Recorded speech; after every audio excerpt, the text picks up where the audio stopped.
Welcome to our Committee of the Whole meeting. On Monday, June 8th, 2026, we acknowledge that the sacred land on which Smith Falls is now located has been the site of human activity for over 10,000 years and is rich in Indigenous history.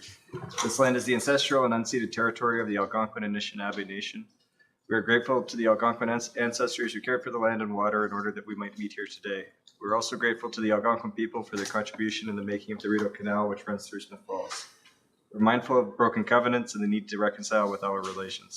Together, may we care for this land and each other, drawing on the strength of our mutual history of nation building through peace and friendship, being mindful of generations to come. So with that, we'll call the meeting to order at 5:01 p.m. Look for an approval of the agenda tonight. Moved by Councillor McKenna, seconded by Councillor Robinson. All in favor?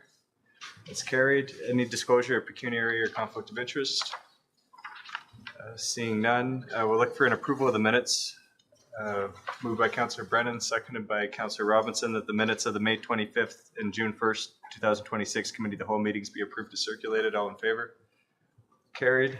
So we'll go to a delegation with Amanda Foster and Stephanie Clark for the library update. Good evening, everyone. So some time ago, Council spoke to wanting to know more about the library's sort of inner workings and impacts on the community and funding and so on. It took me a bit to reach out to Amanda, not because she doesn't work just across the way, but because I had to get my life together. So I finally was able to make some time, and CEO Foster and I had a discussion and wanted to come and co-present this evening a delegation on library, all things library. So I'm going to start to give sort of an overview of what this conversation, the context of this conversation is, and then Amanda will take it from there. So before we begin, I just wanted to take a moment to frame the discussion in a broader context. We felt it was appropriate for us to jointly present because Community Services Department and the Public Library are aligned on a lot of the values, and we share a lot of our core outcomes for the community. In recent years, there's been an increasing recognition on the importance of what is often referred to as a third place or a third space in our community. Those places are in the community that exist outside of the home and work or the home and school, where people can gather, connect, and participate in community life on their own terms. These places are not incidental. They are foundational to the overall health and resilience of a community and are critically important. Third places provide opportunities for connection without obligation. They allow individuals to engage without financial barrier, without the need to compete, and often without requiring membership in a specific group. They are by their nature inclusive, accessible, and often more reflective of the community as a whole.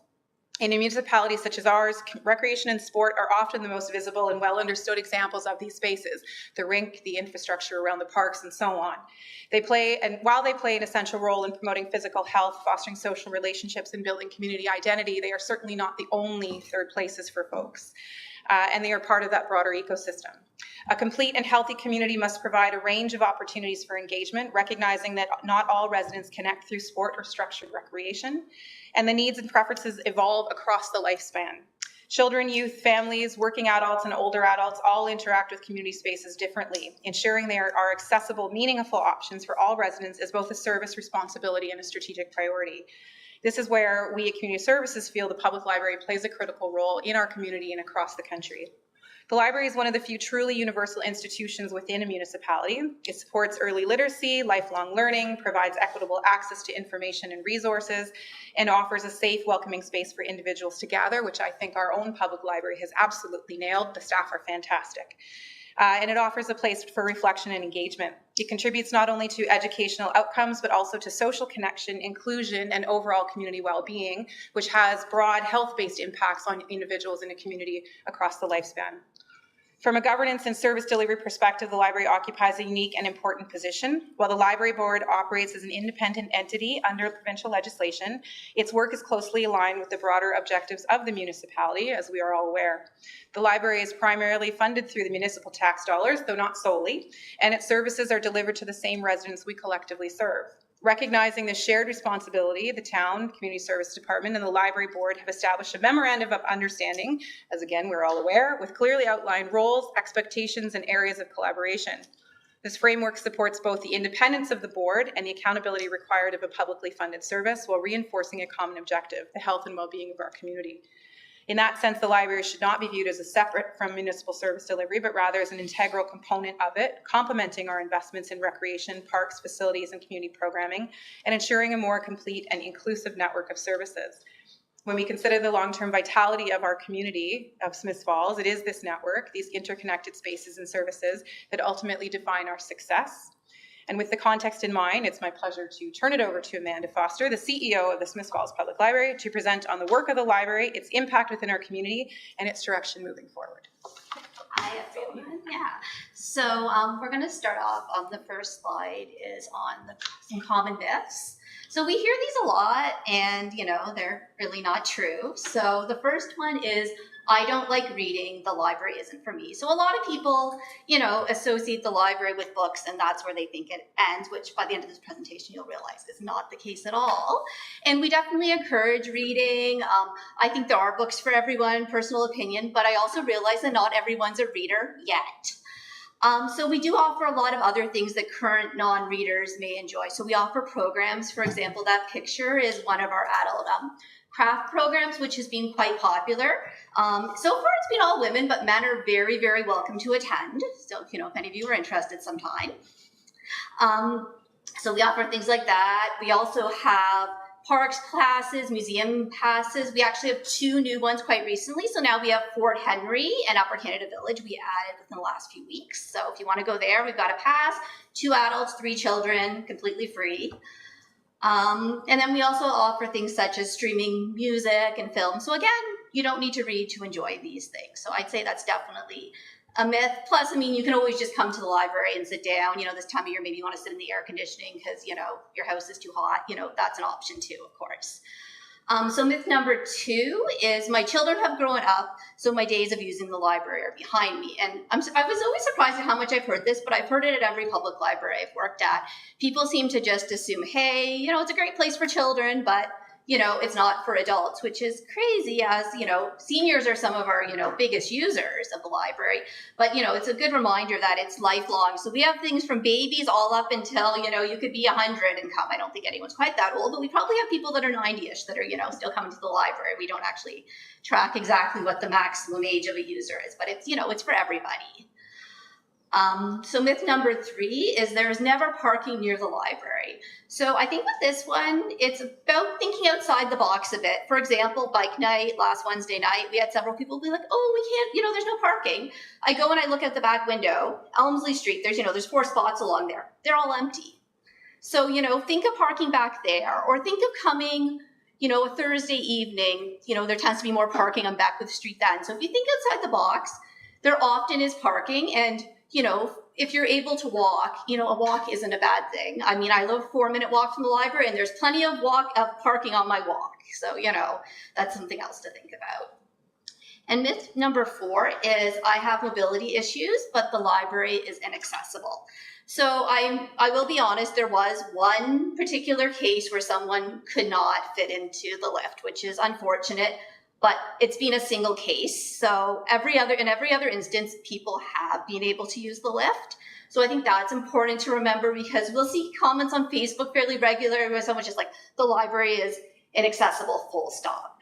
And it's not as accessible as it would be in an ideal world. It's certainly not universal design. You do need to go through the back door. We don't love that, but it's also not, full stop inaccessible. And the other thing I'd like to point out is if you, for any, reason, are unable to physically come to the library, we will bring books to your house. So that is definitely an option that actually hasn't been taken advantage of much lately. In the past, we did have a fair number of people using it, but, they got older and they're no longer with us. But we definitely, it's something we're very happy to do. So, let us know. We call it the visiting library service. So that is available. And it's another way to access the library if you have trouble coming in person. So the next slide is what exactly is the library? So from the last slide, I think it's pretty clear that it's not just a place to borrow books, and that the reality is that there's a lot more to the library than, the stereotype of just being a place for books. And I think people don't always realize that. And we like to say, we have lots of things. Again, picture that's when we had a rescued animal show during March break, very popular. So we do, so we, I guess the stereotype is what I'd say is not completely false. There's truth in it, but the reality is just much broader. And then our collection. So our collection has definitely evolved over time. Our physical collection is smaller than it once was, which some people don't like, but there's a reason behind it. Most people don't like browsing shelves that are, just, too full. And people want a good collection. So we focus very much on having a good collection, not having the books too low, not having them too high. So when we're looking to buy books and, maintain the collection, we look very much at currency, variety, especially opposing viewpoints, which is very important. So if it's a controversial topic, we try to have more than one perspective on it. A good current example is, Israel, Palestine. We definitely have books that are much more pro-Palestinian, much more pro-Israeli, books that kind of are in the middle anyway. So we try to have a broad range on, controversial issues. We very much focus on the quality. So, having reputable publishers with the rise of AI and all these, accusations of books being, created by AI, that's more important than ever to really be careful who the publishers are. And condition, I always say to staff when they're, looking at books, gross equals gone. So basically, if you open a book and you're like, oh, I need to wash my hands, that should not be in our collection. So that's kind of, our, shorthand for that. One exception, of course, is our local history collection. We're not reading that. It would take a lot for things to be removed from that. And then with classic titles, so the kind of things that you read in schools, such as, Lord of the Flies, we make sure we have those kind of things, but we're replacing them pretty often just to, have a nice copy. And also there's also the kind of books that just tend not to get returned. And that's also why we often tell people we don't want their donations. I know people are well-intended, but often donations, they just don't really fit with what we're looking for. Though, exception, Friends of the Library having their book sale Saturday, so Friday, bring your donations. But that was like the only day of the year to bring us your donations. And then in terms of physical books, we also have some types that people maybe aren't completely familiar with. So large print, I think people are somewhat familiar with. So it's just basically your regular books, but the type size is larger. And so they're good for people with, eyesight problems, but they're good for anybody. So if we only have a book in large print and you don't need large print, take it out anyway. We have some dementia-friendly books. So they're basically simpler books, but they're made to appeal to adults, and they're really careful not to use pronouns. So they'll keep on repeating the person's name so the person reading the book doesn't forget, that it's John. So they'll say John this, John that, instead of, he. So those are helpful. And Vox books are really cool for children. So basically they're a book and they've got the story read to you and it's incorporated right into the book. So kind of like, back in the past, used to be books with CDs, and before that with cassettes and records, and they'd be separate things. Now it's all in one package. So you just press play and you listen to it as you read. And then, of course, our digital collection has been increasing. So ebooks, e-audiobooks, really good digital magazine collection. As I mentioned before, streaming films, music. We also have a lot of databases. So if you want to learn a language, if you want to repair your car, need help finding read-alikes, all that can be accessed from home. The one exception is our Ancestry database that you have to use in the library. And that's very much a provider restriction. It's certainly not something we came up with, but that's the way that one is. And, if there's something you want we don't have, come talk to us. We can often bring in materials from other libraries. Can't promise 100%, but most of the time we can. As Stephanie mentioned, the library is a third place, and so we're definitely welcome. Everyone's welcome to come and sit if you want to stay there, like from when we open to when we close, as long as you follow our code of conduct, which is pretty simple. You follow that, you can stay there all day. We have no problem with it. So just need somewhere to be. That's fine. We also have lots of different services, such as public computers, Wi-Fi. We have a newer microfilm reader, which people are quite liking, photocopying, printing, faxing. We have study rooms you can book. So that's a fairly recent addition. And we offer programs of different types, all ages. The summer's coming up. We're hoping to have our summer programming brochure released later this week.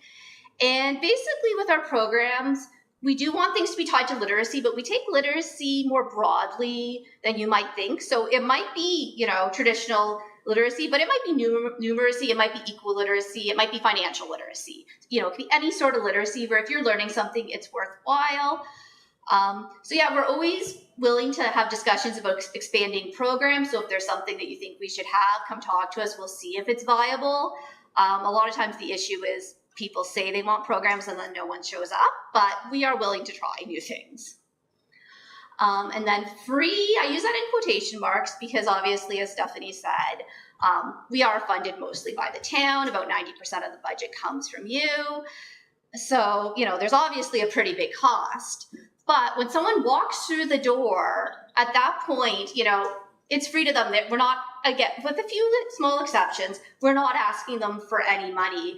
So, you want to use a study room, it's free. You want to come to a program, that's free. You want to borrow library materials, as long as you live in our coverage area, free. But as I said, there's a little charge for photocopying and printing. If you destroy our books, we're going to, there's sometimes we're a little lenient, but generally speaking, we're going to ask you to pay for the book, that kind of thing. But short of that, we're not asking you for money.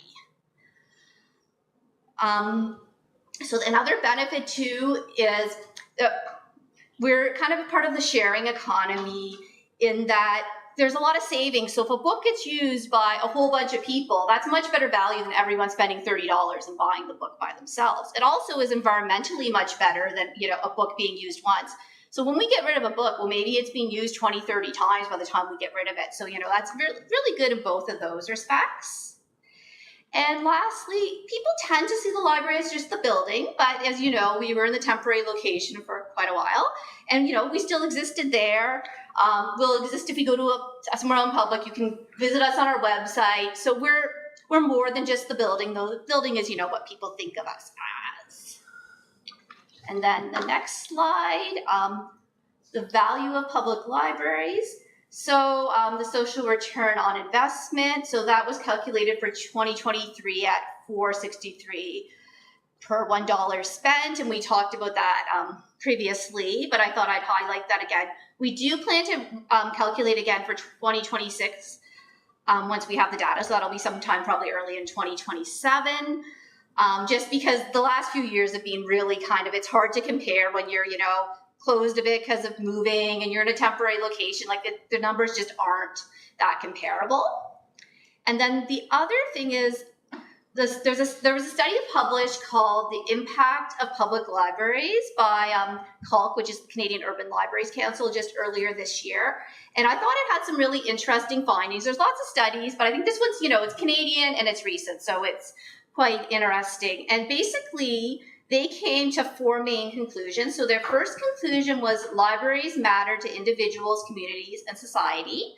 2, libraries deliver impact across 4 dimensions, which are emotional, intellectual, creative, and social. 3, collections is still a core library service. And the fourth one, I think, is the one that was really interesting. And it was broad support among non-users.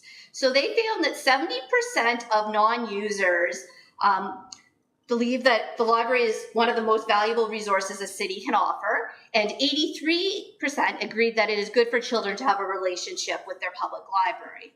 So I think those are really good when those are coming from non-users to have such a high level of support.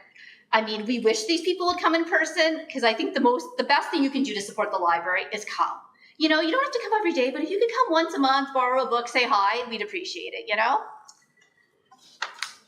And then the next slide is some recent stats. So this is just comparing the last 2 summers with the program attendance. So it was quite a bit better once we moved back to the new building. And you'll see March break, it was dramatically better between the temporary location and our regular location. So, having space is important, I think, is the conclusion, because in the temporary space, there just wasn't room to do that much. So you have the space, and suddenly you can let more kids come, and they will come. So I think that's interesting. And then the next one is statistics continued, and it's in-person visits. And again, it's a period of 10 months, and it's comparing the temporary location to our regular location.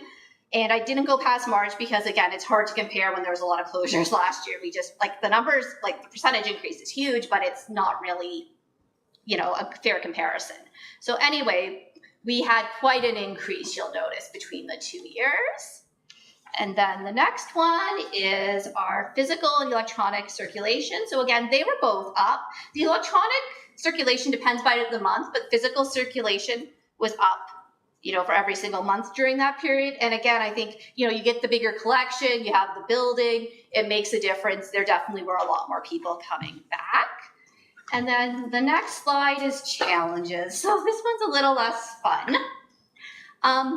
So provincial funding, and I'm sure you've all heard this before, it's been unchanged now for core funding, at least for over 30 years. So, everyone knows how much things have went up in 30 years. So basically now what they're paying for accounts for less than 4% of library funding. Once in a while there's a little bit of funding for something special, but it's inconsistent and you can't count on it. So FOPL, which is the Federation of Public Libraries, they have been advocating for, as long as I can remember, for more provincial funding. And they're also focusing on the Ontario Digital Public Library. And that the idea of that is basically to have a core bunch of databases that would be funded for all libraries in Ontario would have them, and there'd be a lot of savings because, having so many people joining in.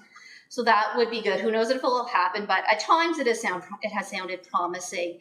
And the other thing that's kind of connected to this is this funding isn't really for libraries, but FOPL has started to advocate for the province to come up with a strategy to help, better fund mental health, addictions, homelessness, all those sort of challenges, so that maybe they'll impact libraries less. They've impacted some libraries more than others. I will say here the impact is relatively minimal, but there have been a few incidents. And then the second challenge is higher expectations. So as you've heard, we have lots of things in physical and digital, which is great, but that obviously comes at a higher cost than back when everything was just physical. And another challenge there is, there's been more and more people who come from bigger centers. They've moved to Smiths Falls, and they're used to, what does Ottawa Public Library offer? What does Toronto? What does Oakville offer? And, sometimes they expect us to offer things that they're used to, and sometimes it's really not possible. So that is a challenge because it does seem like the expectations are higher. And I think, too, with Facebook and all that, people are seeing what other libraries are doing. And, we're just never going to have a digital recording studio. I really don't think so. But a lot of libraries, big centers, they do have that sort of thing, right? So that is a challenge to try to, keep people happy, but, live within reality. The third one, of course, is the historic building versus modern needs. So a lot of people love the building. It's Carnegie. It's 120 something years old. And it's nice to look at. It's got a nice, historic value. It's, got some good ghost stories, all that. But it's really hard to meet modern library services. Beyond the accessibility challenges we talked about earlier, it's 3 floors. So trying to staff 3 floors with a small staff, it's hard to be where people need you to be. That's a really huge challenge with it.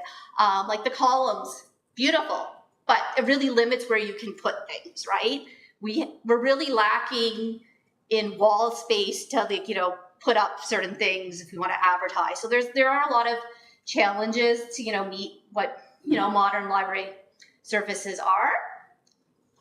And then the last one I'm just going to go into really briefly is concerning legislation in other jurisdictions. So this kind of started in the US, but it has spread to Alberta. I'm not sure if anyone's familiar with Bill 28 that was passed recently in Alberta. From my viewpoint, I don't think it got as much media coverage as it should have, because they're talking about, separation in Alberta, and that kind of, gets on top of that. But basically, this legislation has allowed libraries in Alberta are under municipal affairs. So it lets that minister basically have free reign to go into libraries and demand to look at things. So they could technically, the regulations haven't been figured out yet, so who knows what they'll actually do. But the legislation is very wide open, and that minister or, the representative could go into a public library and want to see borrowing records, for example, which is really scary. It's kind of like everything libraries are against. We're all about intellectual freedom and privacy and all that. And the Alberta government, they're kind of framing it as, we'll just have the books out of the way for, they're inappropriate things children can't access, but the legislation is much broader than that. So I think it's really concerning. I mean, I've heard nothing about Ontario wanting to do that, but these things do seem to spread because this has happened in multiple states before it spread to Alberta. So I think it's just something to be cognizant of and be concerned about, because we really do want people to have the freedom to read what they want to read. And we feel strongly that it's up to parents to decide what their children should be reading. It shouldn't be up to us, and it shouldn't be up to the provincial government. It should be up to parents to decide if that book's appropriate for their child or not. So that's kind of that, and it's depressing, but I think it's, important to, know about. So, and then just lastly, if anyone has any questions. Great, thank you. Any questions? Right? Comments? Councillor Quinn. Not a question, just a comment that I went into the library looking for some Tai Chi walking information, and they were wonderful, and they found me a couple of different books and a video, so thanks. Councillor Brennan. Yeah, it just brings to mind a question. What's the status of the Mejon program that you've proposed? I don't actually know. I'll have to ask Ashley where that stands, whether we've I know one person strongly wants the program, so we're like, okay, if we find people. I'm not sure if she's found enough people yet. We'll let you know. I didn't actually ask. She's been in touch, so don't worry. But I think that's really great. Yeah. Which, if you know what Mejon is, that's sort of a Chinese card sort of game. It's hard to learn. She wants to learn it anyway. Yeah, so that's a good opportunity. So hopefully we have. So it sounds like maybe we have at least 2 people. But well, I'll ask Ashley. We should hopefully know soon. But we don't want to just offer a program and just have like one person show up on their own, because that has happened. Mayor Panko. Thanks, Amanda. You've talked about, I guess, how you went through the renovation and you only have so much space for collections today. You're only allowed to have space and capacity for certain resources. What's the plan or the vision to ensure the library continues to stay so very relevant in the future as the community grows and the needs grow and the expectations grow? I mean, I think with the collection, we can keep on weeding it. Like I mentioned it because there's a lot of people out there, they're like, oh, you have less books than you used to have, and they're kind of alarmed. But I actually don't think that's that concerning. I think our bigger issues are storages. Like we actually have less storage than we had before, because it wasn't glamorous storage, but we actually had quite a bit of storage up in the attic. Mm-hmm. So storage is one of our huge issues. And if we decided at some point we wanted to do certain programs, the space is limited. We don't have a large programming room like a lot of, libraries serving communities our size do have. So that is a concern. I do think there's more and more appetite for looking at other options for the library in the future, but I feel like the timeline it's out there. Like I think I'd be retired by then. So, I'm thinking we're talking, 15, 20 years from now, And second question, just I guess if someone comes in looking for a book you don't have, generally you can get that book. Yeah, generally speaking, we have the interlibrary loan system, so we can often get the book from other libraries. Issues where there's problems are if it's really new. Generally, it needs to be about a year old before it's a big thing. If it's just came out as a movie, it's less likely. If it's like just something really, really like academic and obscure, and there's 2 copies in the country, but I'd say 90% of what people ask for we can get. Very good. Thank you. I have a question on the electronic circulation. I've had a hard time trying to find what I'm looking for on the 2 systems a lot of the time. And I'm wondering, how do they work? How do the titles get picked? How does the billing happen? Yeah, so Hoopla is pretty wide open. We don't have a lot of say on it. It's a pay-per-use system, which is partly why we cut down the uses, but recently.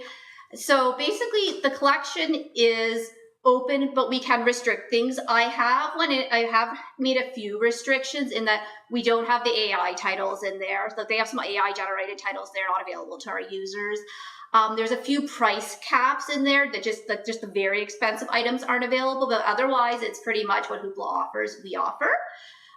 So what happened now with Libby, that's a little different. So we belong to a consortium, which basically any library in Ontario with a population under 100,000 can belong to. So most libraries do belong to it. So they do the core collection. We pay a core fee, but we can ourselves add titles for our users. And we do that a little bit, but they're very expensive. Sometimes an e-audiobook, and sometimes it's not even a permanent copy. So you might have a license for 2 years. It can be $150. So they're not all that expensive, but it's, we've got to be pretty careful. So sometimes when we start having like 6, 7 people waiting for a title, we'll buy it. We often buy titles that we're using for our book clubs. But there is a function within the app where you can request a title within Libby.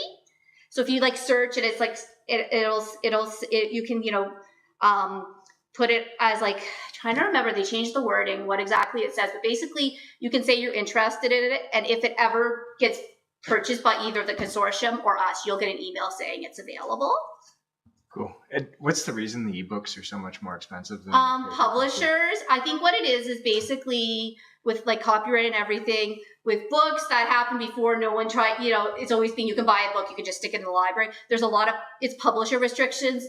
There are governments that have tried to do things about it. It's actually, I didn't get into it, but there's actually kind of a federal ask of public libraries across the country to the federal government for their budget.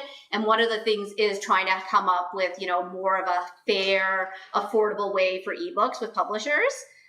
I'm a bit skeptical it's going to work. They've tried it in certain jurisdictions in the US and I don't think anything's really come of it. But yeah, it's basically the publishers have found a good way to make money. And that's why, a lot of times only one person at a time can borrow it and why things expire. And it's become more and more over the years that titles will expire either after a year or 2 or 26 uses. Whereas I'm going to say about 15 years ago, at that point, most of the copies you'd buy, the library would have them forever. So you'll sometimes notice that there's kind of a better selection of books from a decade ago or more. It's just because the licensing terms were a lot better back then. Okay. All right. Good But to yeah, know. I could probably talk there's all kinds of weird specifics, but yeah, that's probably good enough for now. But if you want more details, we can go later and talk about it. Good, thank you. I'm not seeing any other questions or comments, so thank you very much for your Thank presentation. With that, we've got, I think, some CIO director report. Yes, Mr. Chair, one report this evening from myself. So I wanted to bring a committee, a prize committee of a funding program that was announced last Wednesday. So this relates to an announcement that the Premier Ford and Prime Minister Carney had made back in early spring, late winter. And it relates to funding for municipalities that choose to lower their development charge rates for residential development charges only. So we got the information last week. It's fairly fresh, but I wanted to provide a quick update and get a sense for whether council would like to pursue an application. So it's called the DC Reduction Program. It's a federal provincial partnership. There's $8.8 billion available over the next 10 years. There appears to be one intake. There was no mention in the guidelines about subsequent intakes. So at this point, we can only assume there's one intake. And that intake is fast approaching. But before I get into that, I'll just talk a little bit about some of the features of the program and what they're trying to achieve. So the intent is to provide housing enabling infrastructure to support housing development in the province of Ontario. So it's a similar refrain to some of the other programs that we've seen. This one has similarities to some of the housing enabling. The catch on this one is you have to lower your DCs. So to receive funding, a municipality would be required to commit to reducing DCs by 30 to 50%. Over what they were on March 30th of this year, and maintain that deep reduction for at least 3 years, and it would be retroactive to March 30th. So if you get funding, you don't have to reduce them unless you get funding, unless you choose to do it voluntarily, but it would be retroactive to March 30th if a municipality gets funding. The municipality that receives the funding has to contribute at least 10% of the project costs, so 90% would be covered. There's language in the guidelines that would suggest the higher your contribution, the more likely you would be favored in an application review. There is no limit to the project maximum, which is interesting. There's usually a cap on the maximum funding. There does not appear to be one on this program. Projects must begin construction by July 31st, 2030 and and be completed by October 31st, 2035. So there's a long runway to start and finish the project. For sure, 5 years is a considerable amount of time. Municipalities must commit to complying with the Municipal by Ontario Procurement Directive. Coincidentally, that's item 9.1 on our agenda this evening. No surprise there. Projects that enable housing will be given priority. So it doesn't have to enable housing, but obviously it will be viewed more favorably if it does. The guidelines consistently emphasize shovel ready, so they're looking for projects that can get rolling right away. The application deadline is, and I'll just emphasize, we found out about this on June 3rd. The application deadline is June 19th. A remarkably short runway for a program of such a huge magnitude. But it is what it is, and then funding agreements must be executed by August 15th. So a very quick turnaround. We all know how we can wait months to get funding announcements. The province wants funding agreements in place by the middle of August. So again, a very short time frame for the province and feds to turn the applications around and provide approvals. So I think, you know, as constrained as it is, that there's a lot of latitude in the program as well. So staff have had a look at this, and there's language in the guidelines that talks about the project being within ideally both a municipal DC background study that everyone does before you implement development charges, and for it to be embedded in your asset management plan. Both of those documents for the town of Smiths Falls and for many are fairly broad. They're not necessarily specific to a certain project, but we think there's language in both of those policy documents that would suggest there's a connection with some of the projects that we're proposing we consider for an application. So moving into that, we looked at this, and if you project our DCs on an annual basis based on past building permit issuance, I guess the trend and the amount that we've issued in the past, we would be looking at we're predicting about 290,000 a year in DCs. So over 3 years, that's about an $870,000 commitment. We would have to commit to reducing at 50%. We would forego 870,000 in projected DC revenue. So clearly we need a project that's large to justify such a deep discount or a deep reduction in DCs. So that narrowed our focus to large projects. We came up with two so far, and they are the wastewater treatment plant, the solids handling process that we have in place. Committee may remember on December 8th of last year, we had a report. It was the results of the EA that was done on our solids handling. There were 4 options that were identified. So staff are preparing to bring back that report and seek direction to move ahead with the preferred option. So we do have a start on the project. I think we could check that the EA is finished once we bring it back. But there has been no design work done on that project at this point. So we think that's a contender. It's a large value project. From memory, the four options range from 20 to 38 million rather. So it's a very large item from a capital point of view.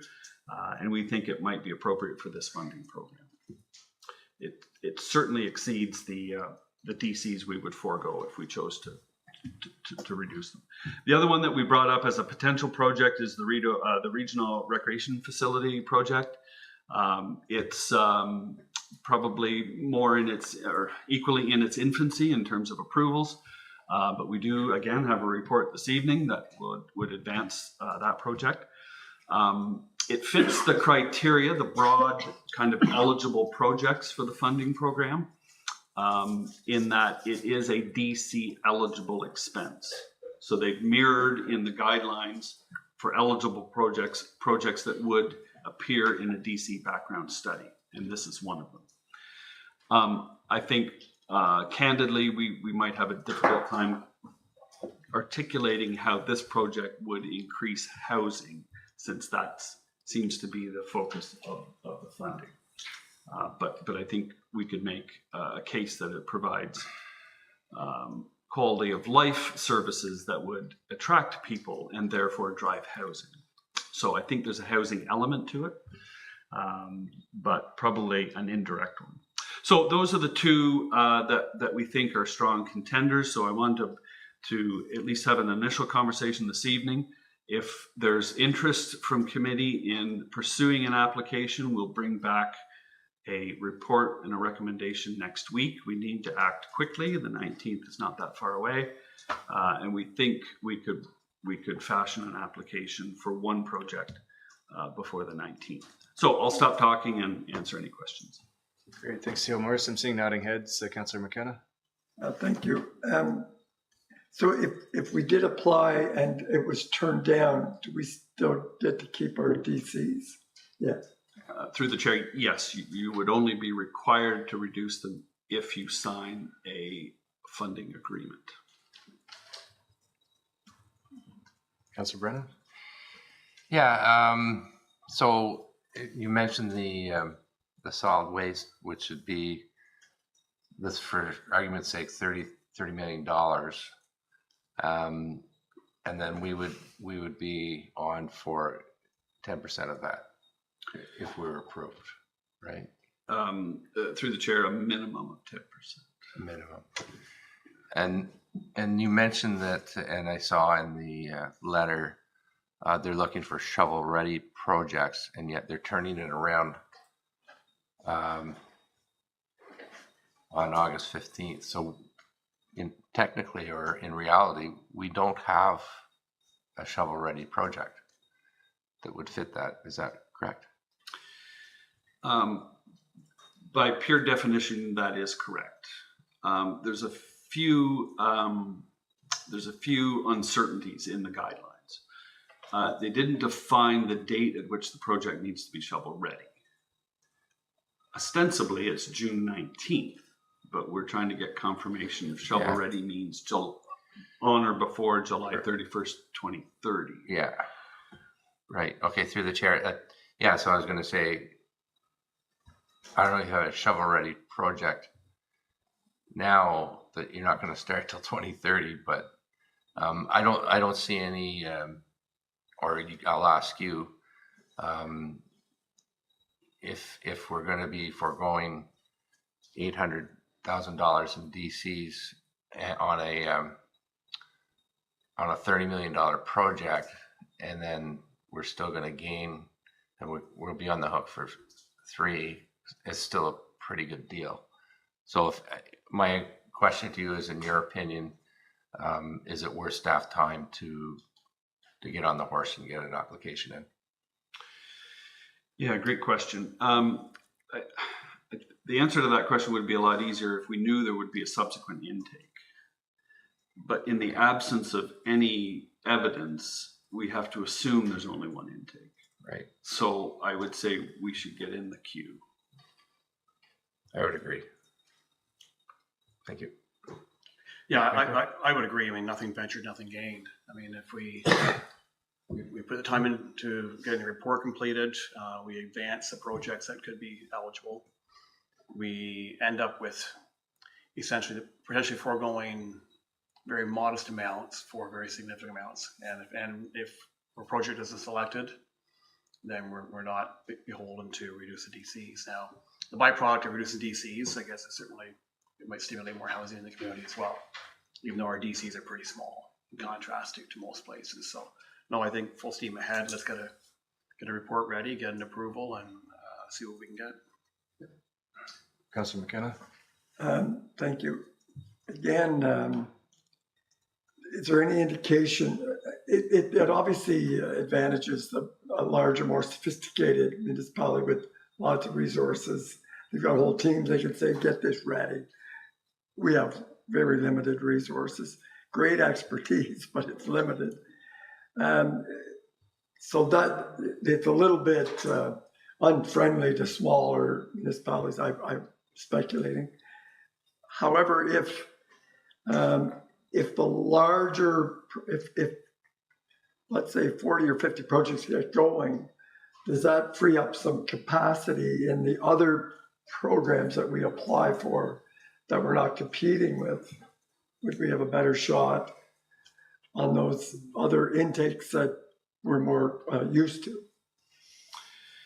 Yeah, through the chair, that's a really good thought process. I would say if 8.8 billion is going out the door this way, that it would make some of our projects more attractive for the pure housing enabling without a catch to them, a DC catch, or even some of the other health and safety funding that we recently got. We see more of those programs. So I think either way, nothing ventured, nothing gained if we don't apply. And I appreciate the comment about capacity. Again, it's just an incredibly short turnaround. We would need to procure consulting services to help us pull it together that quickly. So there will be a cost. We can outline that in the report next week. It's not going to be horrendous. CO Morse, is there anything about the program that's going to ensure the savings are passed on to people buying homes, or what? Like they're going to spend $8.8 billion. What's going to change the market price of a home to ensure that money's not just pocketed by the developer? I think that's the essence of the whole DC argument. Is does it show up in the purchase price? And we don't have control over that. I would just remind council that our development charge on a single or a semi is $12,500. On an apartment, it's $10,000 and change, and on a row house or townhouse, it's $7,500. So it's reasonably low. These are the residential rates. Will it contribute? It should, if the developer's not paying the DC. Is there a mechanism to ensure that? Not to my knowledge. I guess, I don't know if the program makes sense to me, but I think it makes sense to have Smith Falls apply for it. So, Councillor McKenna? Sorry, to ask so many questions, but it's intriguing matter. If we applied, and we're going to hear really quickly whether we'll know in August, but will that, because I think we can revisit our DC rates. There's a fixed time. It's quite legislated how you do it, 5 years. That must be coming up. It is. So our DC bylaw became effective June 1st, 2022. So by next June, we'll be reviewing the bylaw. So if we don't get the project, we just revert back to normal business. Is that? If we don't get funding, we stay the course. And we can revisit our bylaw next year. All right. Councillor Brennan? Yeah, I may be wrong. I'm pretty sure our DCs are less than half of what they are in, say, Mississippi Mills. So our DCs are really, yeah. So I'm seeing consensus to support a report for next week, and we'll look forward to continuing the discussion. Great, thank you. All right, thanks, CO Morse. Then we go to 9.1 of our priority issues, Buy Ontario Act, with Director Dauber, who's joining us online. Good evening. Thank you, Mr. Chair and Council. Can everybody hear me okay? Okay, great. So I can't see anybody, so if you have any questions, just shout out, please. So the Buy Ontario Act is an act that we all knew was coming down the pipeline, and the information is finally here. So for the public's sake, and I know Council does have a degree of information on this already, that it's the Buy Ontario Act requires Ontario public facing corporations, so the Ontario government, hospitals, schools, and municipalities to buy local goods and services instead of services from outside of Canada. Its main goal is to protect local jobs and keep tax dollars inside of the province. So that's kind of a high level definition of what it is, and how it really affects us in Smith Falls is it kind of guides us to change how we, first of all, put together our procurement documents to send out, and B, how we analyze or rate or award those projects to the various vendors. I'm just going to skip down to where we start with the chart. So one of the big tools in the toolbox that it comes with is something called the Domestic Supply Chain Plan. And this identifies the origin of goods and services, or goods, I should say. And for the most part, and evaluates the process to consider Ontario and then secondly, Canadian content, either as a related criteria or as a requirement. And then that plan helps us to decide what the content is of Made in Ontario and secondly of Made in Canada. So there's a couple of DSCP approaches here. Number one is the price only, and that basically walks through in this example, bidder 1, 2, and 3. Bidder 3 is the highest price. The total of value of the goods made in Ontario services is the higher of the three, giving it a higher score. And then from that, we talk about a 10% reduction. So a 10% reduction in that example from 105 says the scoring value would be 94,500. So the direction or the expectation would be that in this case, we would give it to bidder 3. We would not be paying the 94,500. We would be paying the $105,000. However, the expectation from the province is that we would award it to the higher. And that approach really works more for tenders where the price is one of the biggest factors, not the only, but one of the bigger factors in the evaluation and the award.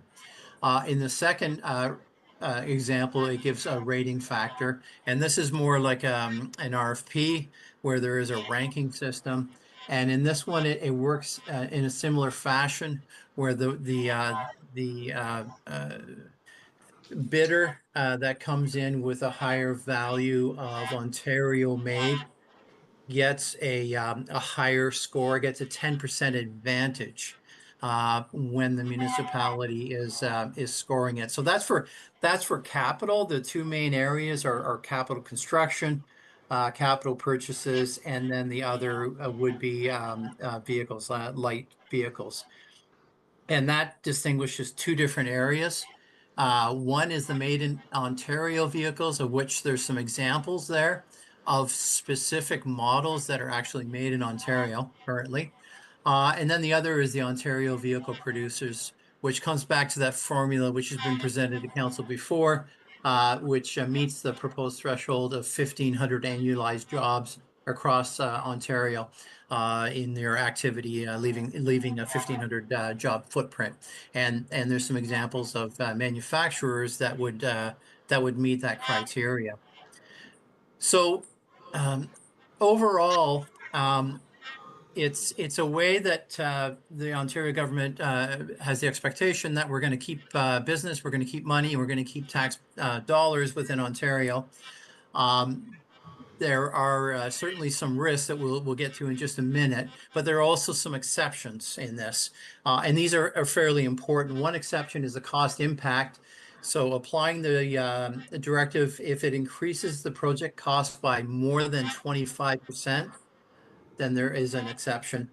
And then other exceptions to market availability, if the goods or services available in Ontario, if there's some procurement limitations or funding conflicts, such as federal funding requirements, and if they conflict. There is a high level of documentation for exceptions, that they must be documented, they must be rationalized, and they must be approved by a senior level within the organization.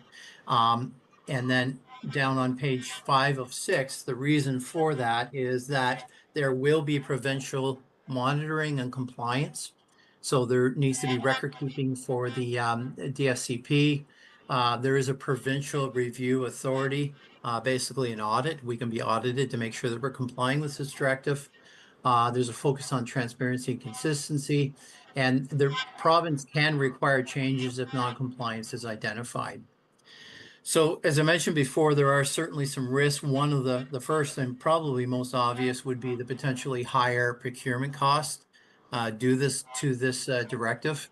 And we'll certainly have to consider that impact when we put together the 2027 budget, especially on the capital side. There is a risk of reduced competition for some of the procurements. And then there's budget pressures where compliant options are limited or the price is above the current price. So where we're going from here, and I know council's going to have a number of questions, but where we need to go from here, or where we're planning on going from here, is to option number one. The recommendation is for staff to come back to bring an amendment to our current procurement bylaw and bring that back to council for an update and for approval. We will be doing that later in June, towards the end of June. At this point, I would turn it over to council because I'm positive that you're going to have a number of questions on this. Councillor Brennan. Thanks. Can you hear me, Paul? Absolutely. Okay. So this is a legislative requirement. So in essence, we don't really have much of a choice in terms of going for option two and just maintain the current methodology, right? Through the chair, yes, that would be correct. I mean, in essence, we can do what we want, but there certainly are consequences to it. So it would certainly work more in our favor to comply. So that's not an option. Okay.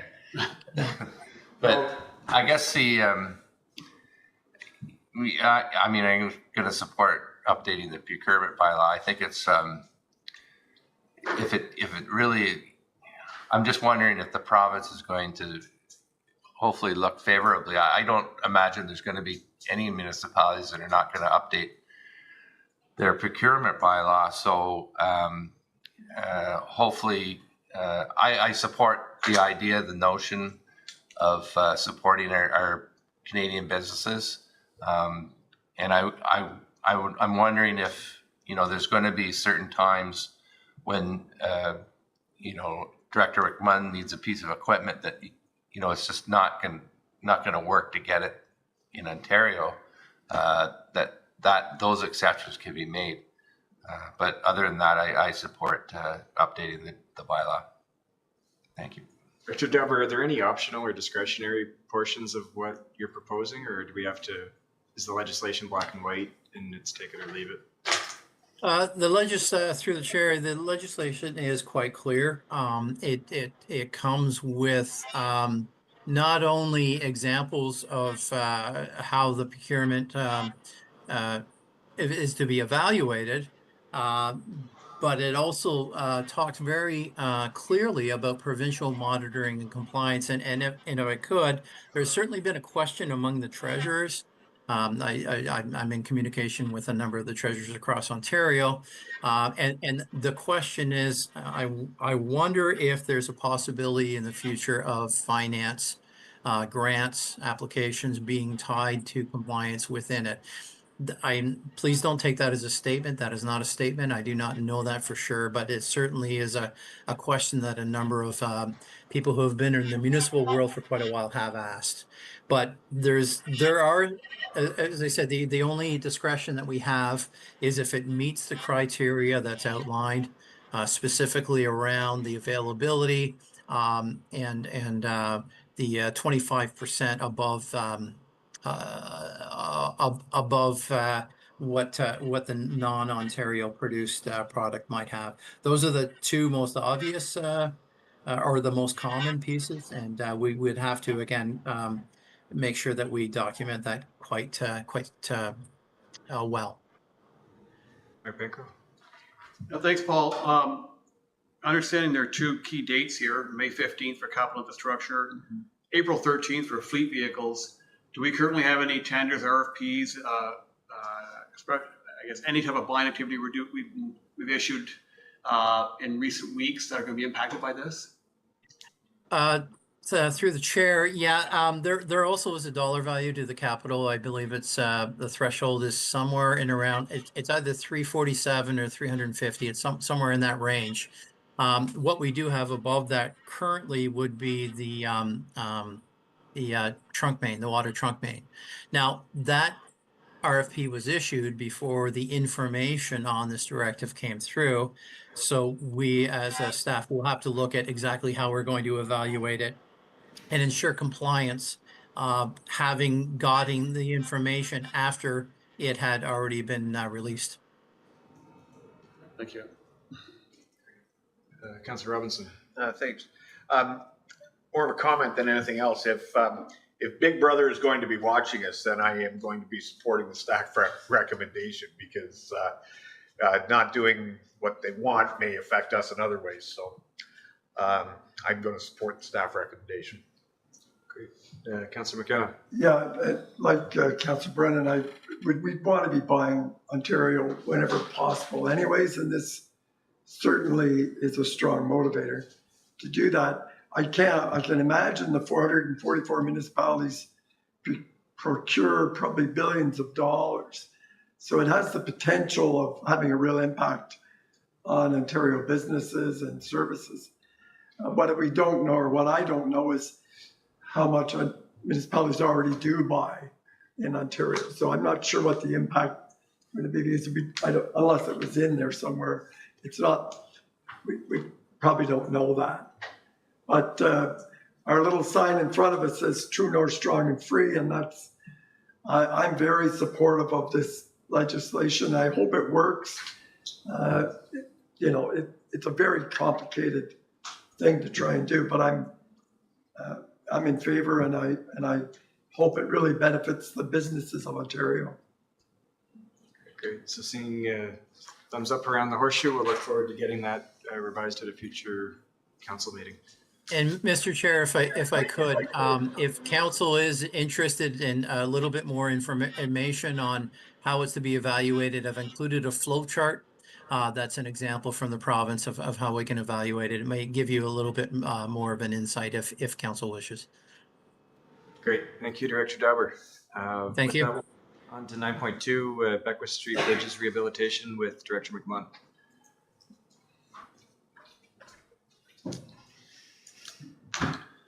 Thank you, Mr. Chair, and good evening, members of council.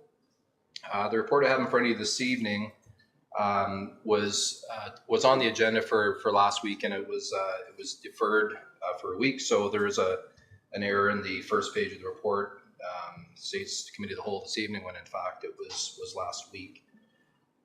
The report itself speaks to the lane configuration of Beckwith Street between Chambers and the Lombard, Beckwith, Brockville, Jasper intersection, notably the configuration of the cycling lanes within that roadway corridor.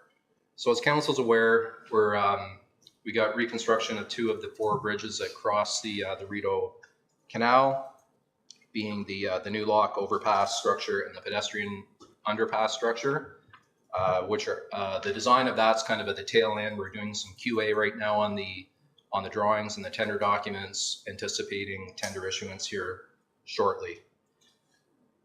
So with that, in the report, it was a pretty short report. My intention with the report was to advise council of what the lane configuration looks like with the incorporation of the dedicated cycling lanes. They're 1.5 meter lanes going both north and south. So this will provide some continuity of our downtown core with the cycle tracks that we have within phase 1, phase 2 of Beckwith Street reconstruction. So as we know, that takes place from Elmsey Street all the way down to Chambers. And then prior to this design, it ended. So with the connection of that, we'll now have cycling infrastructure from the intersection of Lombard Street, not only all the way up to Elmsey Street on Beckwith, but recently with our pavement marking program, we painted cycling infrastructure on Elmsey Street between Beckwith and Cornelia. So we're picking away at it. We're addressing some of the programs that were identified in the active transportation plan. And on an annual basis, we pick away at that, understanding that we can't wave our wand and cover everything in one fell swoop. So it's kind of a staged approach. So as you'll see in the drawings that are attached, it does just that. It identifies what those cycling lanes look like, as well as the reconfiguration of the intersection down at Lombard, Beckwith, Brockville, and Jasper Avenue. So the purpose of the reconfiguration of the intersection was to address the traffic signal infrastructure down there. So that'll all be upgraded through this Connecting Link Intake 11 program, largely funded at 90 cent dollars on that program. So still an investment from the town, but much broader, larger investment from the province for that work. So we're going to do some work on the traffic islands. We're doing a little bit of modification on the Jasper Avenue approach. The westbound approaches on the east side of the intersection are quite narrow, so we're doing some modifications there to make those lanes marginally wider, but to be more compliant with the proper sized lane. Other island work, so it's very minimal in the context of the work that we're doing out in the intersection. There'll be milling and paving operations out there as well. Traffic signalization will be completely upgraded. The right turn lane from Beckwith Street onto Lombard Street is being maintained as part of the scope of this work. I presume there'll be some questions to the effect of that lane staying or going. So it is a recommendation of myself, the engineering department, as well as our colleagues at TSI. And so TSI is the lead consultant on this project. One of their sub-consultants, Element Engineering, is on the call here. So we got Tom on the call, and we got Ramin from TSI, who you've all met before, in the gallery here this evening, and he'll join us here in a second to answer any questions. But they can speak much more eloquently to the reason why that, if the question does in fact come up, why that right lane going on to Lombard Street needs to be maintained. I will note that the drawings do identify that because we're incorporating a 1.5 meter cycle lane on both sides of the road, that does necessitate the left turn lane into Canal Street, into the Parks Canada lock station needs to be eliminated. But other than that, the lane configuration largely stays as it is, with the exception of that left turn lane. The right turn lane as you approach from north to south, when you approach Lombard, the transition to get over into that right lane starts a little later than it does now. It would start on the south side of Canal Street, whereas right now it starts much closer up to Chambers Street. But aside from all that, it's pretty much status quo, with the exception of the removal of that left turn lane and the incorporation of 1.5 meter cycling lanes. So with that, I'm happy to stop talking, and through the chair, happy to take any questions. And like I say, we have our colleagues here from TSI and from Element Engineering too, to speak to if there's any questions about the right turn lane. Yep. Great. Thank you, Director McMahon. Councillor McKenna. No, thank you, Director McMahon. I'll start with an easy one. On the heading south on the right-hand side, between the canal and Chambers, there's a parking area. What happens to that? It's like a parallel parking zone. Is it intended? Could you just, I didn't see it in the picture, so I couldn't really tell what happens there. Yeah, thank you for the question. So through the chair, so I understand where you're referring to. So that would be adjacent to the Memorial Park, the cenotaph. So those parking bays are being maintained. Yes, they're proposed to be maintained. Yes. On the subject of the parking lanes, maybe if we could get, because I'd like to get a consensus on that one, where right now we've got this awkward kind of pull off for bus lanes that we had talked on October 27th about maybe removing, maybe keeping. Personally, I think my preference would be if we could add as many parallel parking spots there as we can, then people could pull in and see the bridge or see the cenotaph or whatever they want. But the way it's configured right now with the steep angles, it could only fit 2 or 3 vehicles. Is there a consensus from the Horseshoe tonight to add parallel parking in that block between the Parks Canada building and the what's Confederation Drive? Councillor McKenna? Well, I was pleased to hear that they're maintaining that at least. If you can add more, I wouldn't have a problem with that. It's a nice place to park if you can. If I could, Mr. Chair, on that. So it does give the appearance that there's 3 parking spaces, albeit it's painted such for bus parking. So I wasn't here at the time, but I assume the bus parking was there for a bit of a shot in the dark. But maybe when Hershey was operational, that we had tours in town, et cetera, or maybe visitors to the Welcome Center at Parks Canada's facility, which is no longer operational. So yes, absolutely, we could work within the confines of the parking bays that are there, and we could paint it and sign it as such that there's more than 3 spaces, if that makes sense. Are we digging that part up, or is it staying the same, or what happens through there? Staying the same, so through the chair, so staying the same. Yeah, so there isn't any bridge work in that particular area, so we're not proposing to remove any of the concrete infrastructure around there. It would stay as is. Okay, thank you. That clarifies for me. Yes, we agree to maximize whatever we can. Yeah. The space. Great. All right, that's the easy one out of the way. So Mr. Chair, if I could, so just to confirm from my end that maximize the parking spaces within the current parking bay as is constructed today. Yeah, maybe take the bike or the bus. I think there's signs for bus parking right now there. So if we just through yourself, Mr. Chair, those have been removed and 2-hour parking signs have been perfect. installed. Yes. Great. So that mostly not much change to consider there.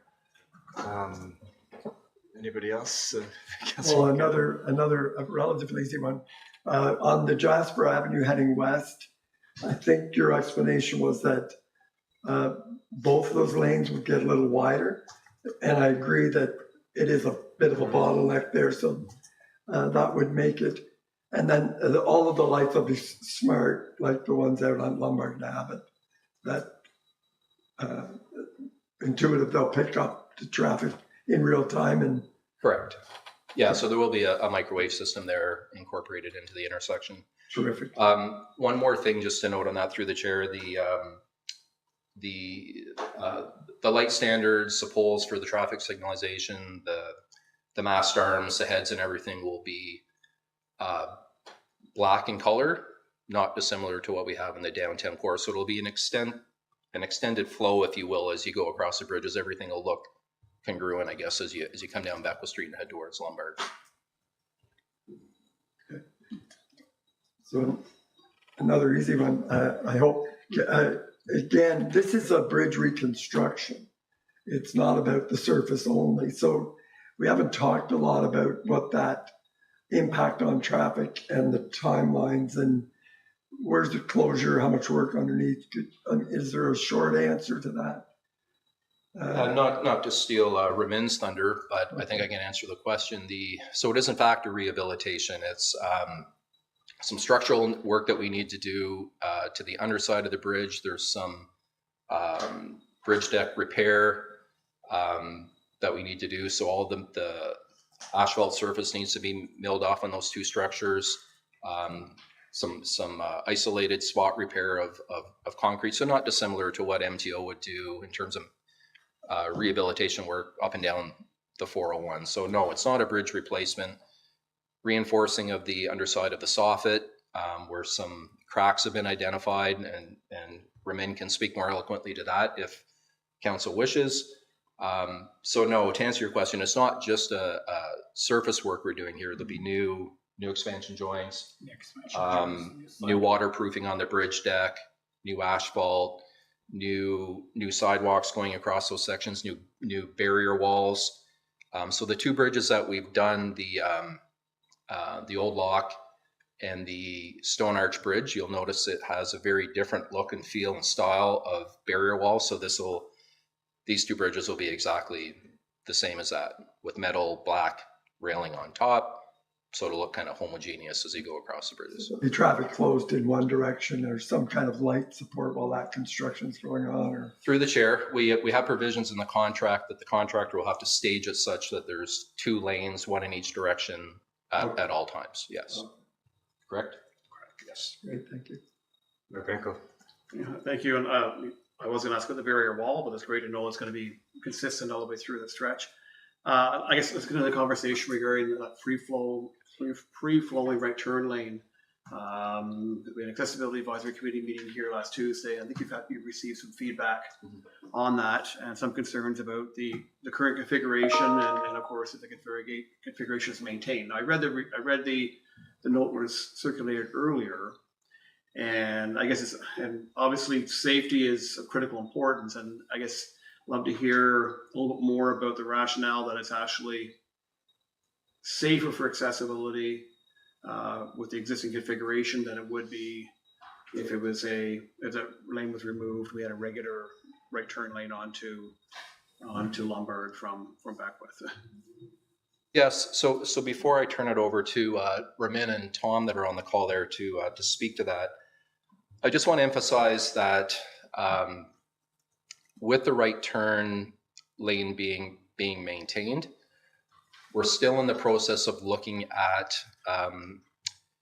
the configuration of what infrastructure we put in there to make it safer for pedestrians, both those that can that don't necessarily have accessibility challenges that use assistive devices. So for all people to be able to cross there safer, because right now, we have some signage on the west side of the bridge as you're heading south. As you approach that right turn lane,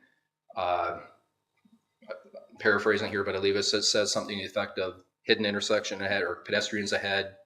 Careful, there's a flashing light. We're looking at going steps above that, in so much we're looking to see how we can incorporate a PXO into that crossing that can integrate into the traffic signalization as well. So there'd be, I guess, some preemptive signage and lights too, perhaps, to say if that's activated, there'd be lights ahead. Not only that, but the barrier wall, the current barrier wall does obscure traffic somewhat. The new barrier wall could in fact be better than what we have right now in terms of visibility as you come around the corner. And there's also a massive, I don't know, there may be 6 or 8 inch caliper trees that are kind of on that corner that do obscure sight lines as well. Those subject trees are in the Parks Canada's land, so we'll have to have a conversation with them about perhaps removal of those trees to open up the sight lines better than they are now.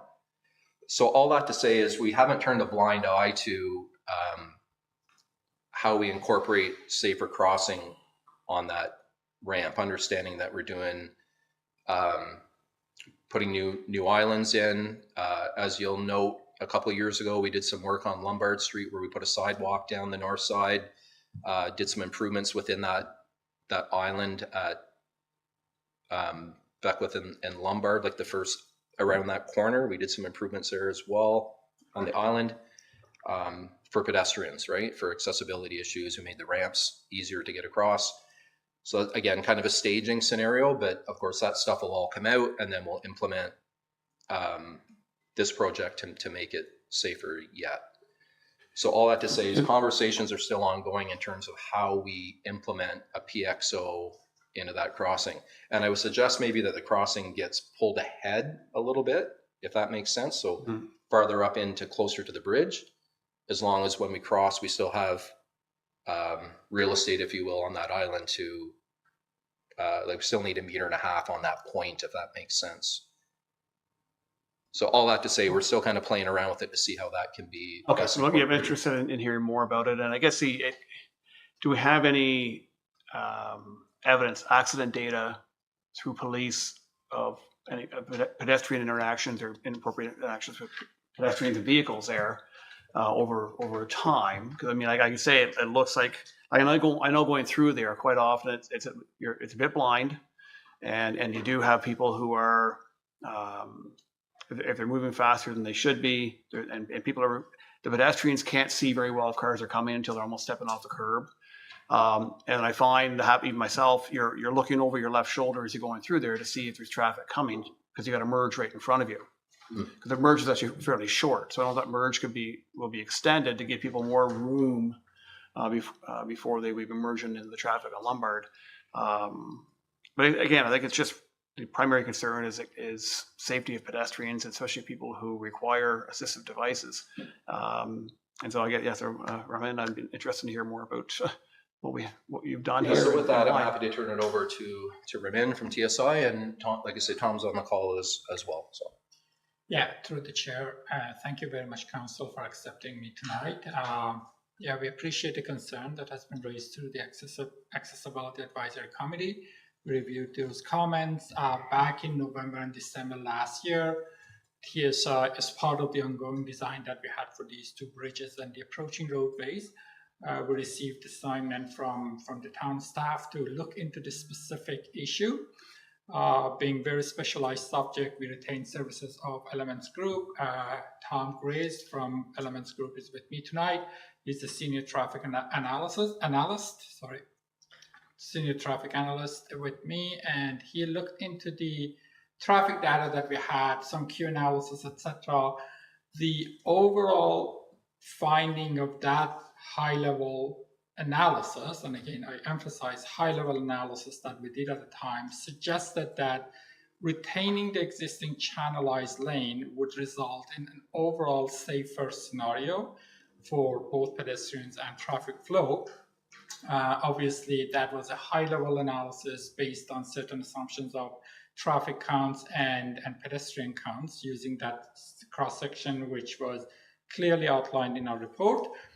As Director McMahon mentioned, we have been asked by the town to look into ways to improve the geometric design of that intersection and channelized lane, including potential use of PXO or a smart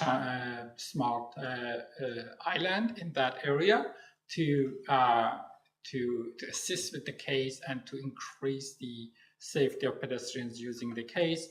As Director McMahon mentioned, the existing bridge railing will be, or the bridge barrier wall system will be updated. So there will be a less height of the concrete block with more height of the railing system. So that would improve the visibility. TSI would be more than happy to look into the options of reducing the overall length of the bridge barrier wall, but that it would be a very tricky subject. There would be no guarantee on that. That's a safety of the, that has to do with the integrity of the structure overall. And then the tree issue, as mentioned by Director McMahon, we will review that as well. Tom, I'm going to pass it to you if you want to add any more comments, but as I mentioned before doing that, Tom, the outcome of the previous study suggested that overall retaining the existing channelized lane is preferred and would result in a safer scenario for the case, and we still stand behind that decision. Tom, up to you. Thank you. I'll just maybe just say that some of the data that we had was limited, including the collision data. The only information I received was that 3 collisions occurred at the intersection. I don't recall the specific timeline, more than likely in the last 5 years. We would need additional data about the collisions to confirm if there is a problem. So the safety was reviewed using other means. Great.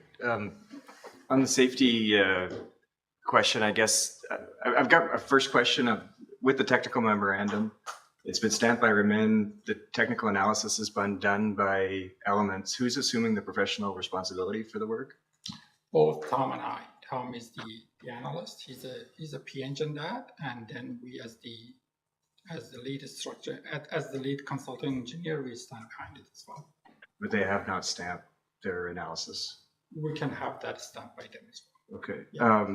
My question with the safety comes down to there's a huge contradiction in this memorandum, and it's that it says that the bigger the turning radius, the less safe the intersection, but then it says the option with the bigger turning radius is the more safe option. So I'd like to understand that contradiction and how that made it into the report.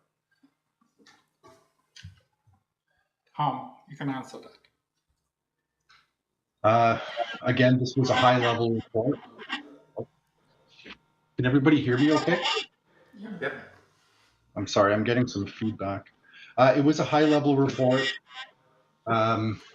It was based on limited data. We looked at collision modification factors to assess the relative safety of a channelized intersection versus an unchannelized intersection.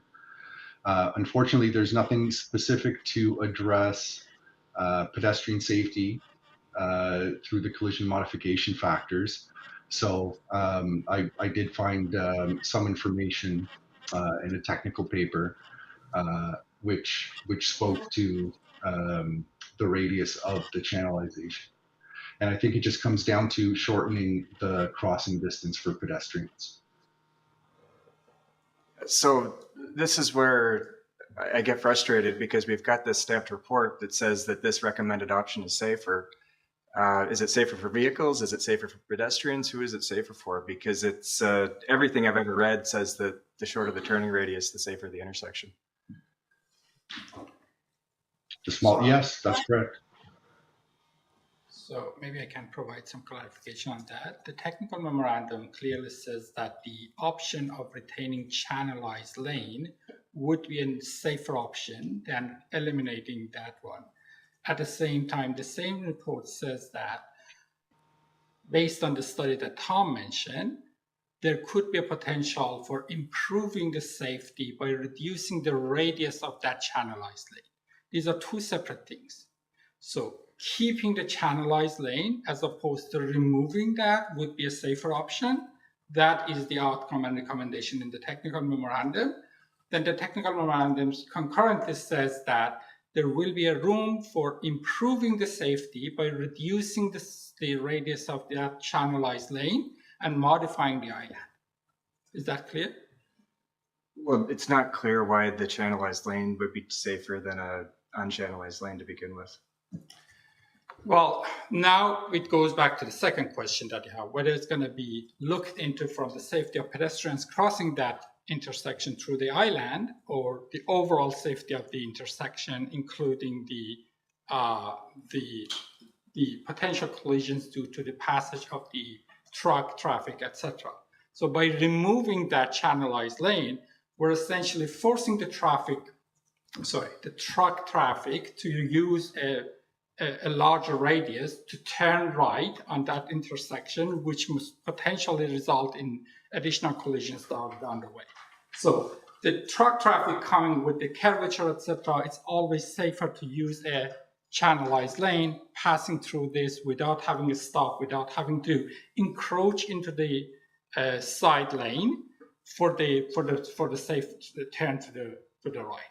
Does that make sense?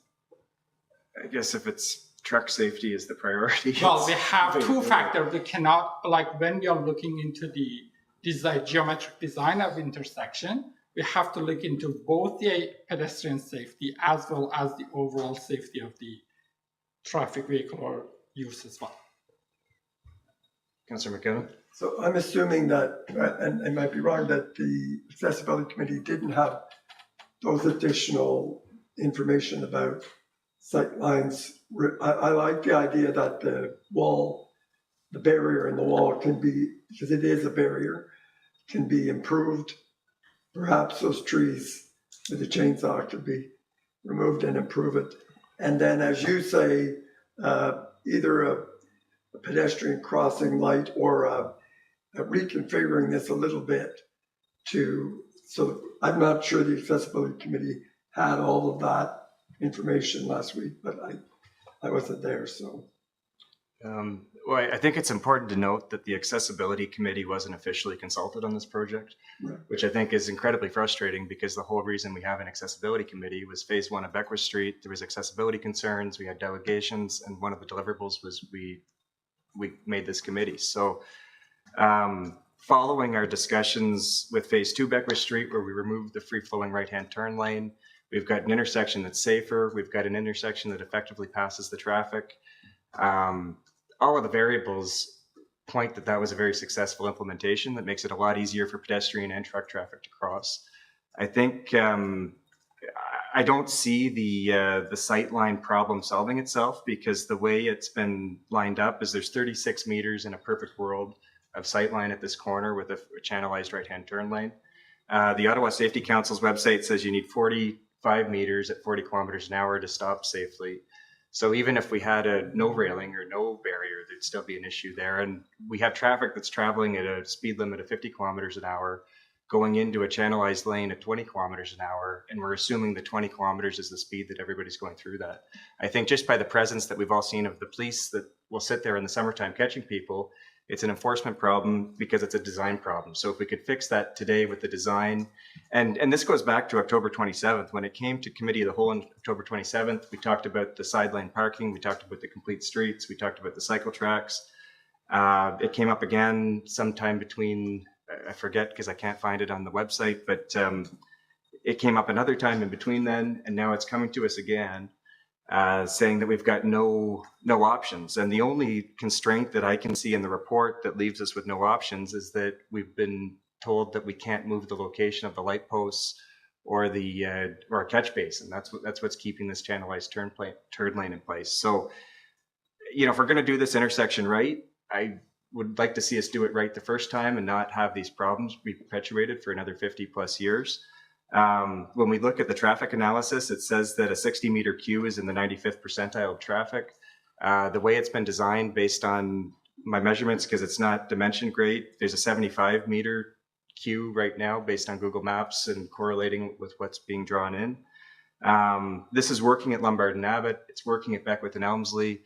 The angle of this intersection is not that different. I think it's 130 degrees up at Cornelia and Elmsley. This is about 120 degrees, but we've got a 25, 30 meter road allowance. So we've got all this room to redesign things, but we did not take the complete street design into account. So it's one thing to say, okay, this is safer, but would it be safer to get rid of that channelized lane? We're still passing the traffic. Now we've got the sensors that adjust to the flow of traffic, which are passing all kinds of more cars than we were used to before. There's nothing compelling in the technical memorandum that would justify keeping this unsafe piece of infrastructure. And the accessibility committee had 3 recommendations that they want council to consider. The first is the free flowing right-hand turn lane. The second was the concrete islands in the center, because the concrete islands in the center increase the crossing distance. They make it harder to cross the street in time.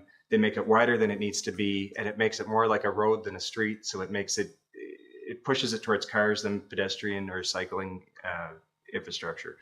The other thing was that if the channelized right-hand turn lane was removed, then there's more space to create a ramp going into the park, because right now there's an inaccessible ramp that goes down to a bridge that it's almost impossible to get up, which I'm not sure what the rationale of building it that way was when they did it originally. But if we take out that right-hand channelization, now we've got the 24, 25 meter room for a ramp to get people in and out of the park there. When the traffic analysis was done on this, it was in January, so it wasn't peak loads, and there's been factors applied. So I don't know that it's a real set answer. And the number of pedestrian crossings was estimated at 60. I don't know that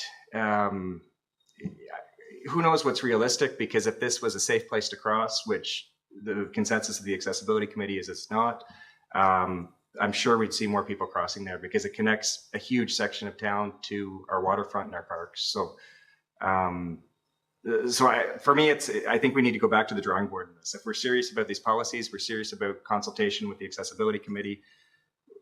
The intersection designs missed the mark, and we need something that works for everybody in the community, not just trucks and cars. That's my rant. Councillor McKenna. Just going back to the original project, this was a bridge rehabilitation. And is the intersection just a bonus that this creates an opportunity to upgrade that? But it was never the focal point. The focal point was the bridge improvement. Is that fair? Through the chair, correct. Yes. Thank you. Just to augment that answer, we felt it prudent to include the intersection. We saw the opportunity to include the intersection because it's part and parcel to MTO's connecting link corridor.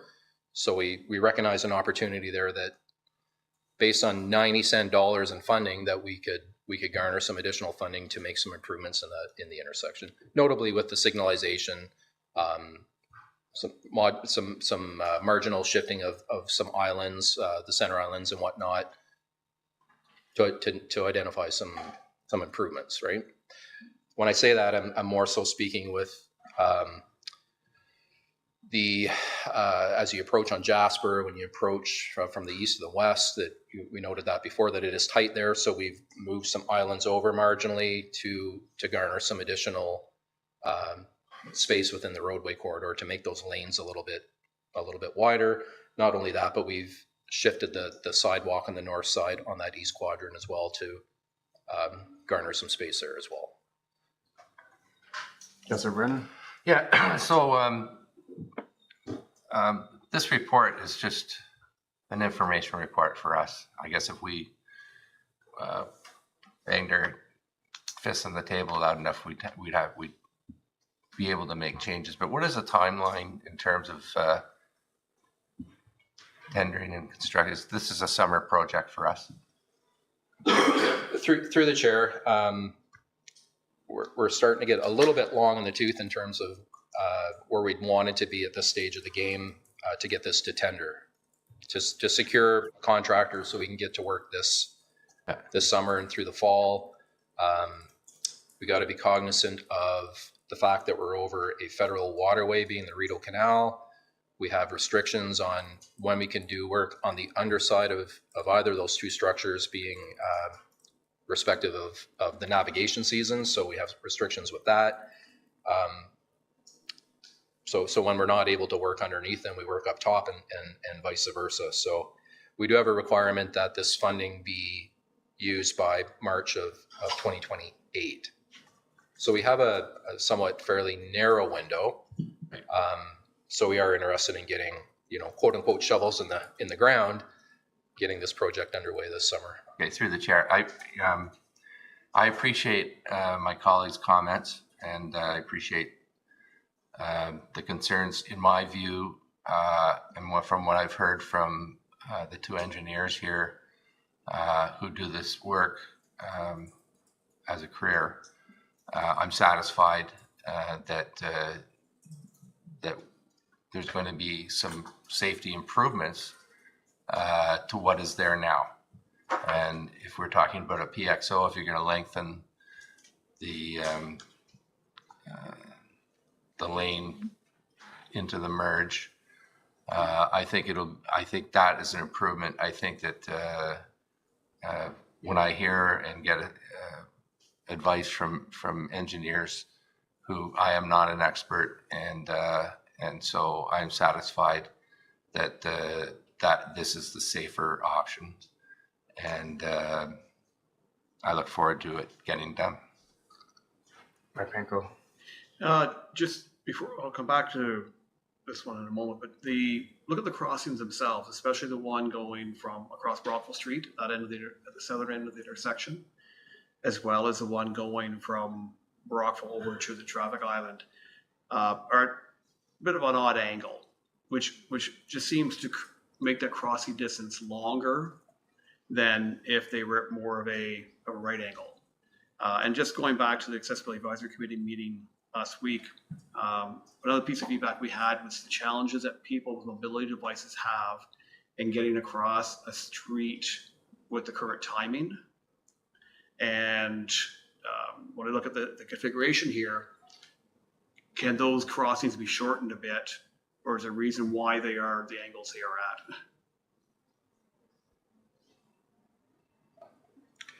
Through the chair, I guess I would like to remind the council that this is the existing geometric design of the intersection that we were tasked towards the end of the design phase to look into this to address the concern that was raised by, I think even the concern was raised by the Accessibility Advisory Committee at the time. And as I mentioned, we can definitely look into ways to improve the existing scenario. I just want to read through the exact comment that, and Bob is, and Tom is here himself, he can speak, but this is the exact wording of our traffic analyst that, and he's, by the way, he's a professional engineer as well. This is his response. Based on collision modification factor, CMF, a channelized intersection is considered safer. As discussed in the report, the technical memorandum that we submitted, as discussed in the same report, there are no CMFs that specifically address pedestrians. There are, however, alternatives that can better accommodate active transportation users without the removal of channelization, such as smart channels, PXOs, etc. So this is what we are focusing on right now. This is what, as I explained to Director McMahon, within the short period that we have to send this to the tender and start the project, TSI is prepared with the help from Elements to look into options to modify the existing geometry of the intersection without foregoing this channelized lane, which we still believe is an overall a safer option for this intersection. Okay, well, thank you. And I think I think you've heard where our priorities land, and certainly accessibility being the critical importance. Yeah, and I know that you have that eye on any development that is done, but it's good to have that feedback from our committee to help guide the configuration here. So thank you. Councillor Quinn, did you have your hand? No. I think I've listened to all the information, and I'm taking the advice of our well-educated engineers that we have here. And just sitting here thinking, if we could go back 60 or 70 or 100 years ago and redesign all the streets in Smith Falls, wouldn't it be totally different? But we can't do that. So we have to work with what we have and make it the best that we can. And to me, you've put a lot of work into thinking about the automobiles, the trucks, and definitely the people being able to access this. So, absolutely. Not seeing any hands, I'll ask a few more questions. Why is this such a safety issue at this intersection when it was not a safety issue at Elmsley and Beckwith? At Elmsley and Beckwith. I'm not suggesting it's not a safety issue. One thing I do want to note is we do have constraints with property that the town owns within that right of way. We have adjacent neighbors and property lines are tight. So when we're talking about reconfiguration of an intersection, it would be simply a lot easier if we didn't have those constraints of what land that we own, that we have building faces very, very close. We have properties on 3 of the 4 corners, albeit the one on the northeast quadrant is the LeBeau property. It's set way back, but on the other side, on the south side of the intersection, we have homes on those corners and properties of those homes. So it was never through this design and the incorporation of some work in this intersection, it was never meant to be a full-on redesign of that intersection within the scope of this assignment. It was more so simply to look at signalization, upgrading the signalization in the intersection, and some work on the aged islands in the intersection. So trying to update that intersection with new traffic signals, et cetera, and pedestrian heads and whatnot, new pavement markings, to give it the feel and look of what we have in the downtown core. So an extension of that, and then you go all the way down Lombard. We have the reconfiguration of the Lombard Abbott Street intersection as well. So we have that continuity all the way from Elmslie Street at Beckwith Street, all the way down through, all the way out to Abbott Street. So like I'd mentioned before, we're the intention was never to not address the safety concerns in this intersection. What we're looking at is the channelization lane currently works right now, and for the lane to be removed and to, let's say for instance, we're having trucks approach the intersection and they have to stop at a red light and then trying to make a right turn. And let's face it, this is Highway 15. We get a lot of truck traffic through town. The same could be said for up at the other intersection at Elmslie and Beckwith. It's the same thing. But I would argue that the geometry is different such here that perhaps it'd be a lot trucks turning right to go out Lombard Street. We could have that conflict. If we went to the extent of doing a full-on analysis, we could end up, and I would argue that we probably end up in the same place we are here today, that the channelization lane needs to stay. If it's council's wish to do a more fulsome, a more thorough investigation of this intersection, we certainly can do that, but understand that it's going to take time. And I'm not trying to play a heavy hand here, but that is a reality, that we're not likely to get this project out the door and out to tender until probably sometime, perhaps maybe in August. So we're starting to lose daylight. What we'd noted right at the start of this presentation here this evening is that we're looking at the options of putting in some form of a PXO or a pedestrian crossing that's safe within that channelization lane. So my belief is that we should be focused on that as opposed to removal of the channelization lane and going to a full-on redesign of the geometry of that intersection.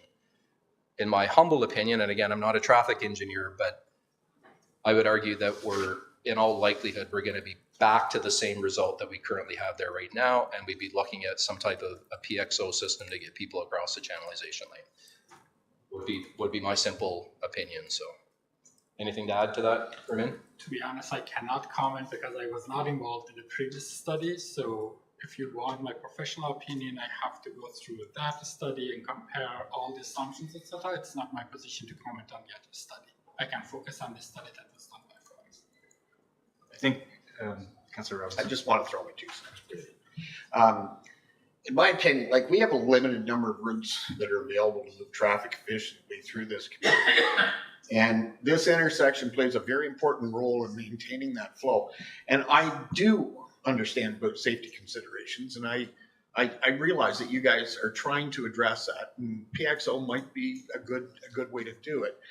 But during the summer months, when traffic volumes increase due to tourism, events, boat traffic, etc., any reduction in roadway capacity could lead to longer delays, increased driver frustration, and traffic backing up. So as much as I understand everything that Councillor McGuire is saying, I don't think that at this time that's the way we should be going. I think the major focus was improving it to some degree, but the main focus was on the bridges, and this was kind of an additional thought. And I think any attempts at addressing safety and accessibility is great, and it appears as if you're trying to do everything that's possible to do that. So I'm in favor of going ahead. Marpenko. Yeah, I appreciate, Ramin, you being here today and provide this guidance. And the fact that a lot of work has happened behind the scenes to get to where we are today. And the reality that we did task you with determining whether or not that channeling lane should be removed or should be retained, and a business case for that. And you did come in with an objective look at the situation with assistance, of course, and analyze all the factors that had to be at play here, including trucks that would be turning right, perhaps having to swing to the left to turn right, in some examples, based on the size of a truck. And you've applied your professional opinion and really your professional reputation here. And so I'll accept the recommendation and support the design that's presented, understanding certainly the opportunity for PXO, the opportunity to apply the accessibility lens and maybe see if there's ability to shorten some of the distances for crossing, and recognizing the time it takes for people using mobility devices to cross. I know that we can time our signals and pedestrian crossing that way to ensure that people have adequate time to get across if they're a little slower getting across. So, thank you. If I may add one comment, because I noted when you were referring to the recommended tree removal, you referred to that being in the land owned by Parks Canada. True. As a general comment for today's meeting, essentially any tree in the vicinity of a structure is detrimental to the foundation of that structure. So as a structural engineer, I strongly urge the council and you to please go back to Parks Canada and find a way to remove that tree, not only for the improvement of the but also for the integrity of the structure as well. Noted. Yeah. So seeing 4 votes that way, I'm just going to end with my comment, and that is the modeling data we're basing this decision on was taken in January. We have no data that's relevant to peak season. When we look at Lombard and Abbott deals with a surge of vehicles when that bridge opens, and it has no problem passing the traffic, and we know trucks take that route, and it's a very similar configuration, similar angle. We've got one of the widest road allowances in town here, where we've got the equivalent of 5 lanes of traffic. It's over 25 meters. And we're saying that we can't reconfigure that. If the time to dig up the street isn't the time to fix these problems, and saying things like, oh, if we could go back 50 years ago is ridiculous, because this is the time to fix it.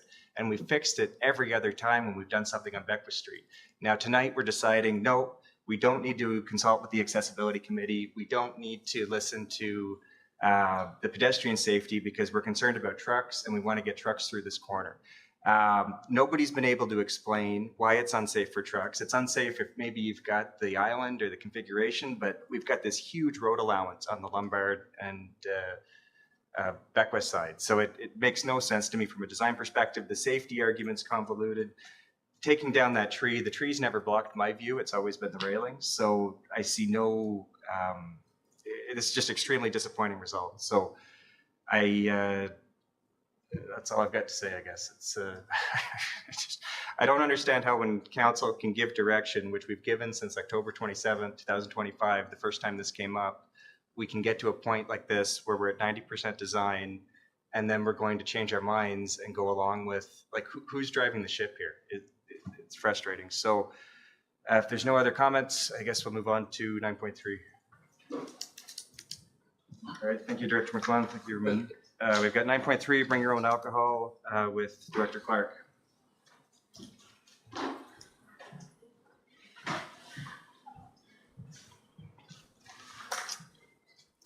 Good evening. Hello again.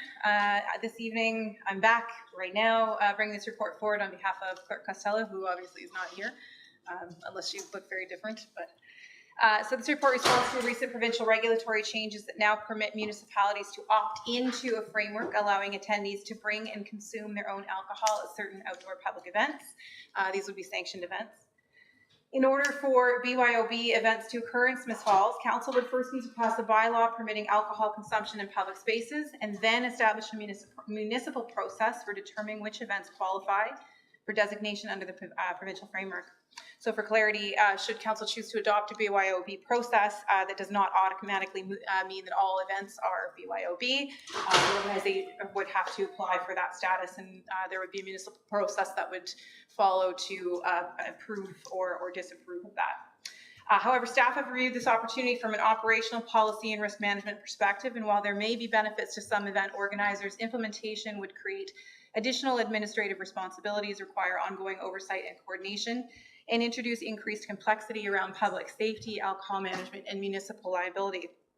The town's existing alcohol management framework is based on controlled service environments, trained servers, and clearly defined accountability structures.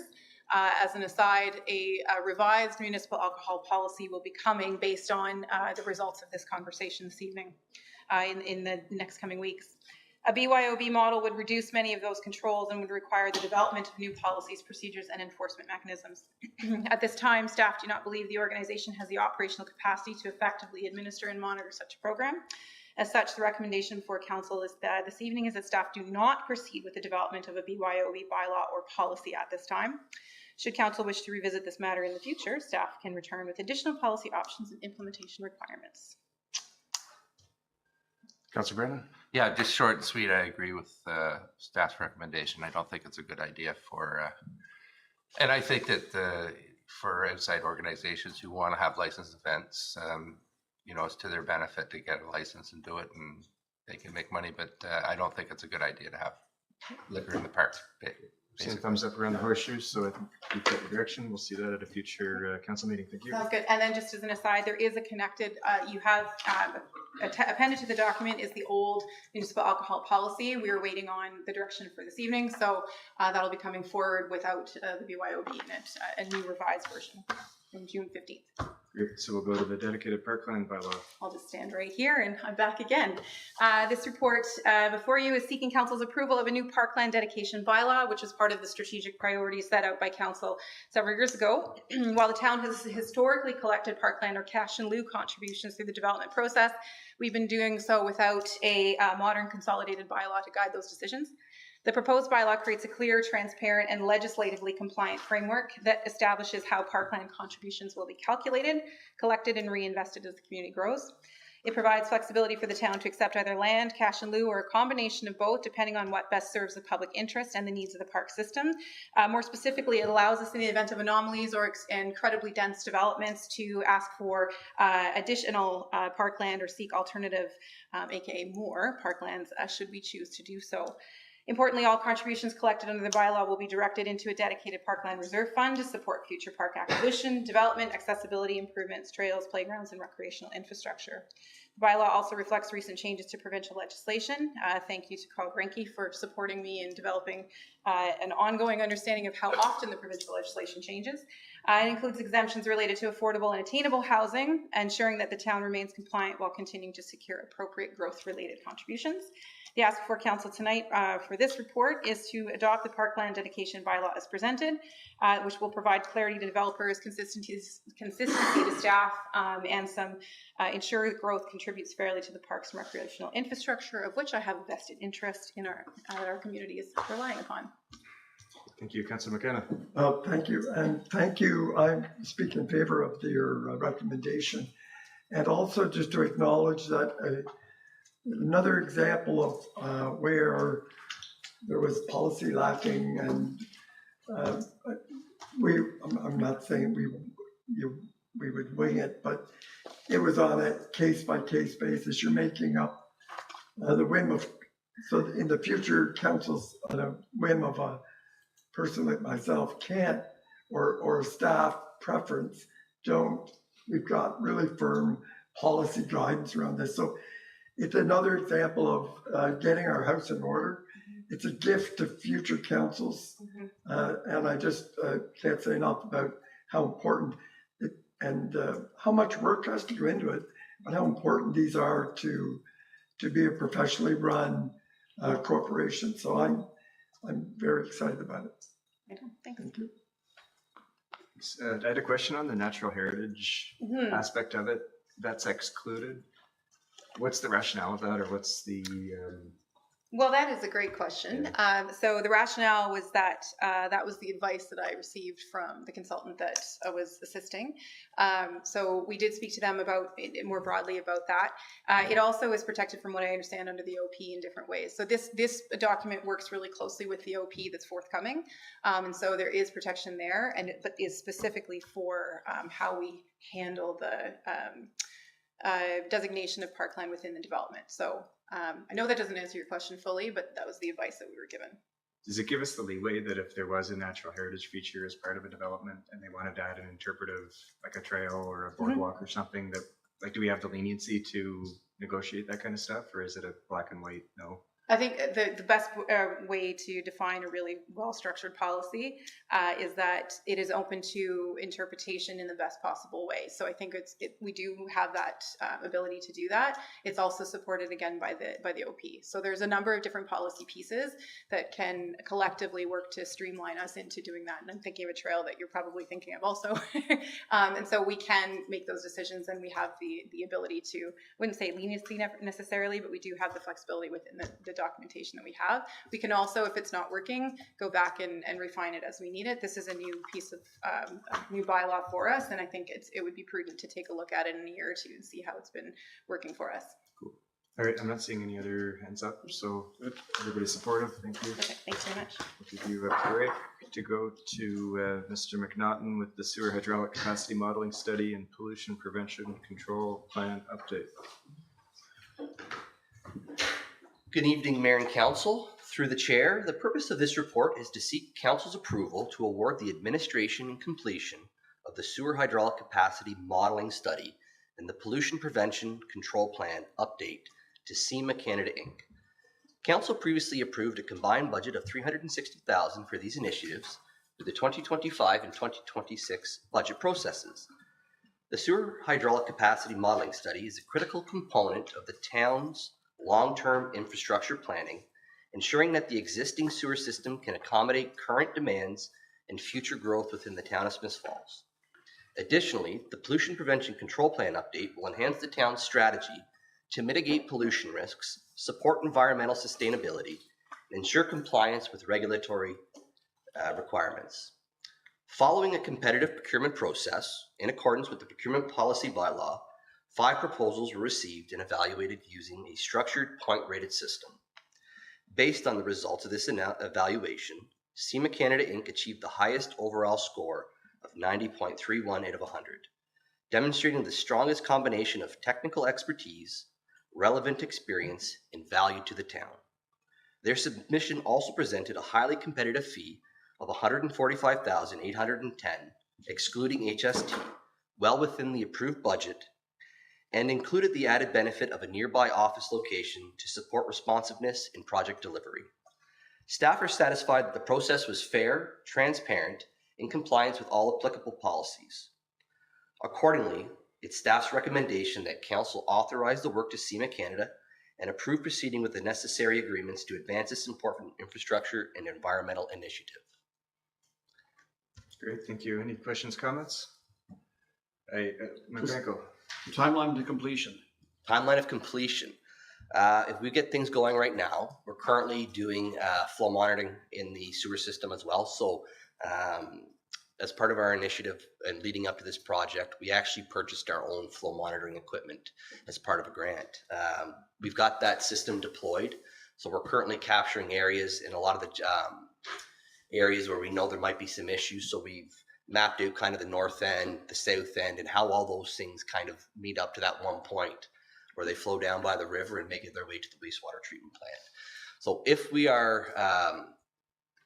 get this ball rolling, we administer the program during the rainy season, we're looking at a completion date of early 2027, and that would align with when the pollution prevention control plan is due for renewal. Thank you. And I guess the seasonality so the flow rates obviously are higher in spring when we run off. Yes. You're capturing data on. Yep.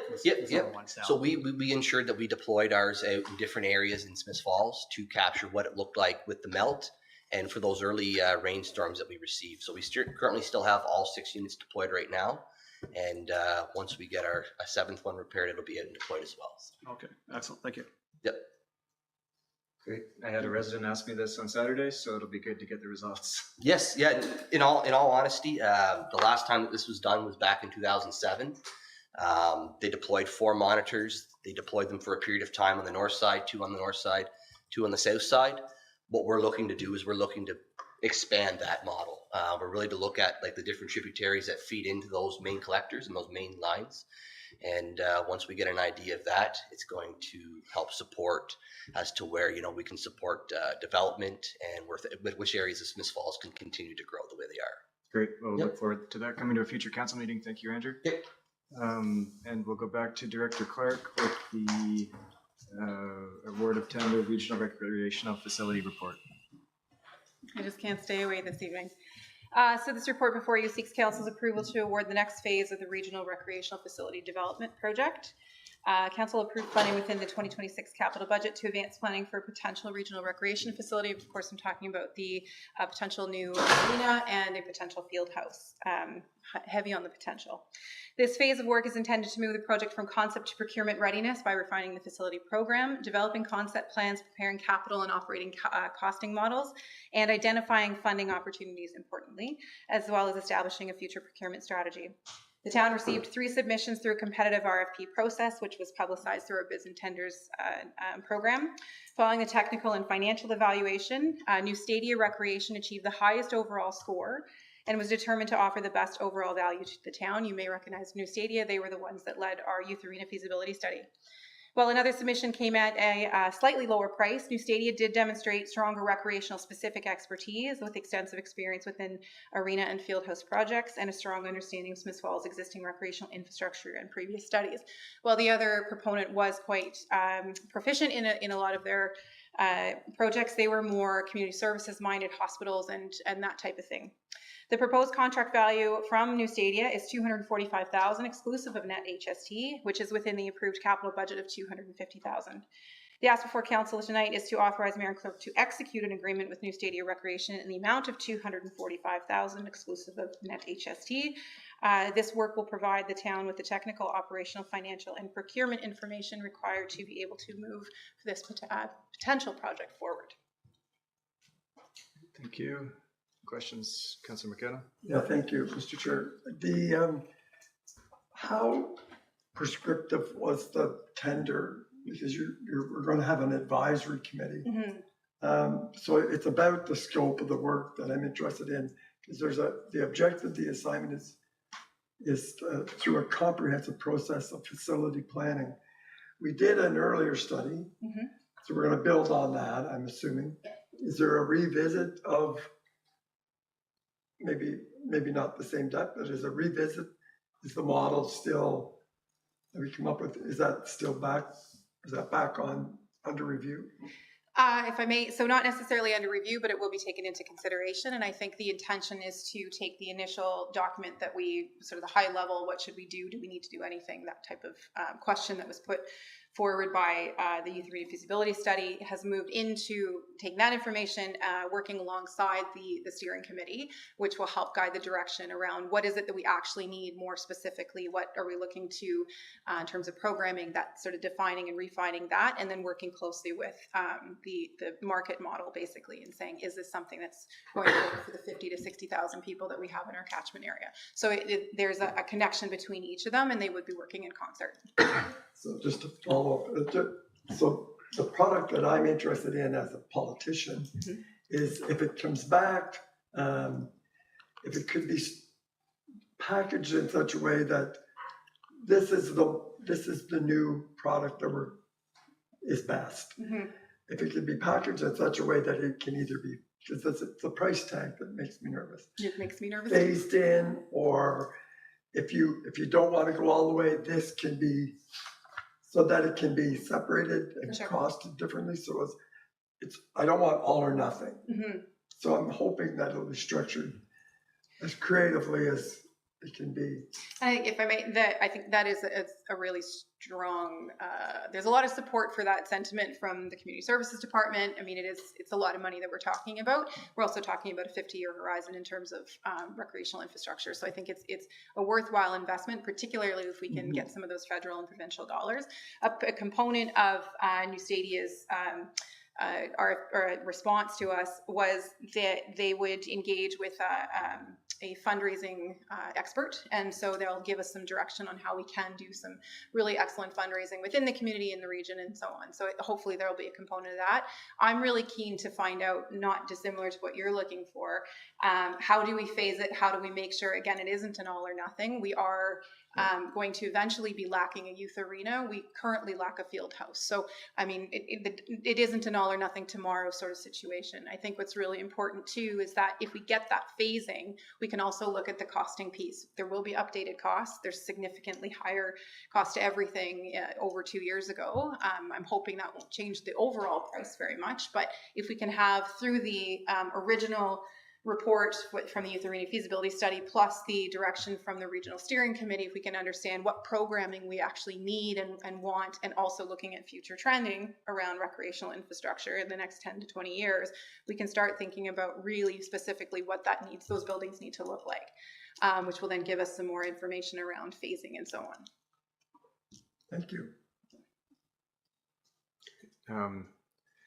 I don't know. I'm nervous if it's a lot of money. It's there's the new Stadia's business case I didn't find was strong in the last report they did. So I'm not enthusiastic about it, but I hope it works. I agree with Councillor McKenna's comments.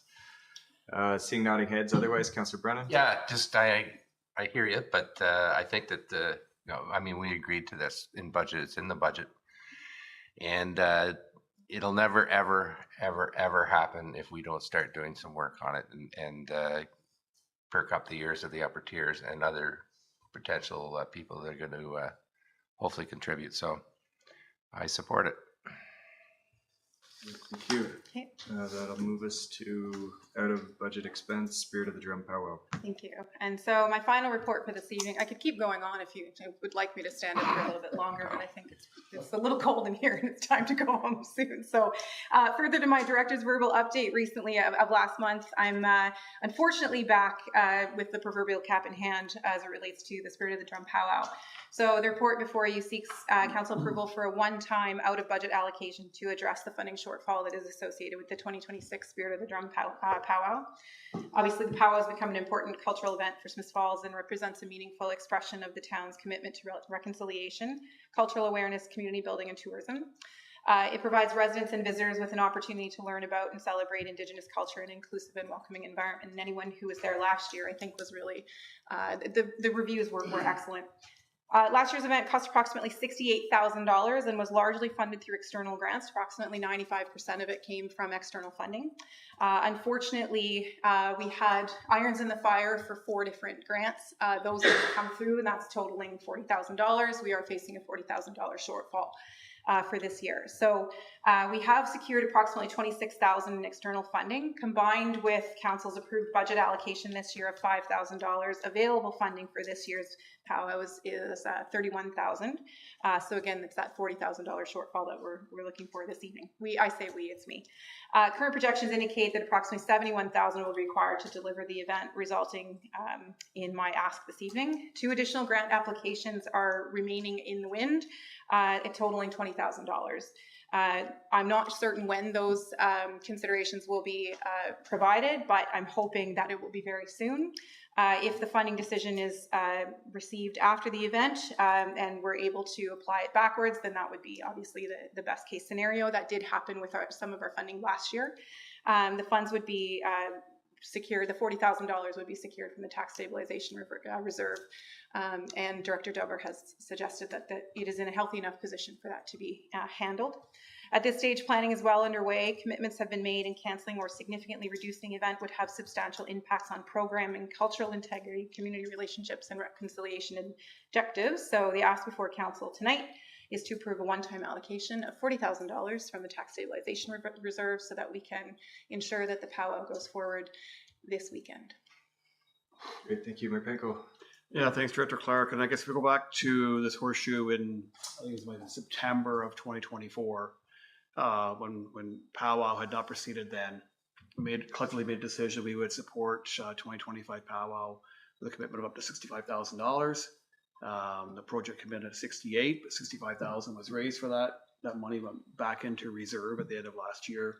And I guess the need today is to draw 41,000 out to fulfill powwow requirements this year, with the understanding that if other additional funding comes in, it's going to come off of that.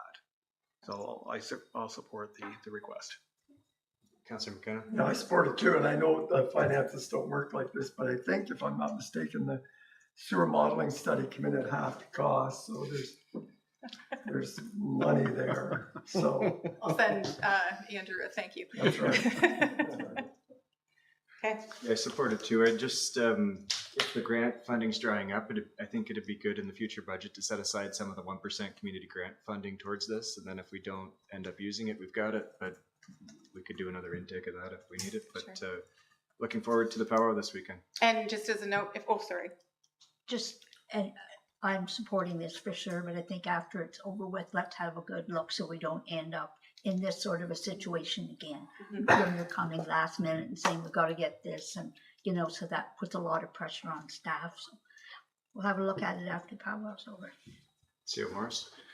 Yeah, just picking up on Councillor Quinn's comment, I think we'll take a different approach to budgeting. We kind of banked on the track record we've had, but as we've learned, it's not a given.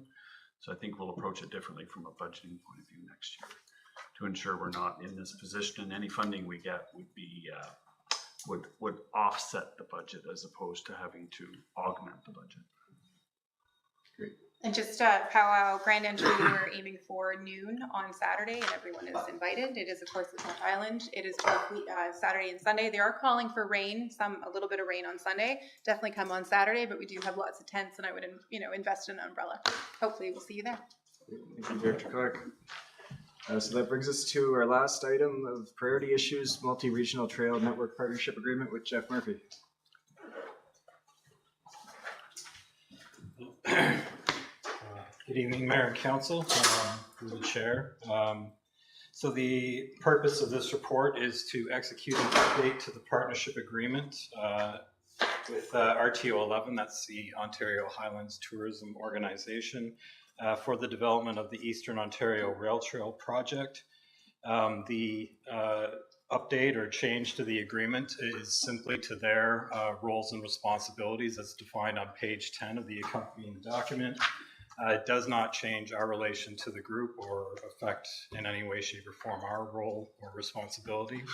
And as such, our recommended option is that Council pass a resolution to execute amendments to the Memorandum of Understanding with RTO 11 for the multi-trail project. Great, I'm seeing nodding heads. Councillor McKenna. Yeah, I'm supporting it. It was on that partner contribution page. Everybody who gave $3,000 or more got their name listed, but we've been giving and our name's not in there. We get lumped under County of Lanark or something, or you want to get acknowledged if you're. Sure, yeah, I can bring that up with them. Sure, if you know what I mean, there's a list of the partner contributions. And I think we've been giving to this. We did in the initial year, 2024 and 2025. There hasn't been an ask this year, at least not so far. But it would be nice. I can ask them to amend that. That'd be great. Great, thank you, Jeff. We'll look forward to that at a future council meeting. Then we've got in-camera item. Is there a motion to move in camera? Moved by Councillor Brennan, seconded by Councillor Robinson.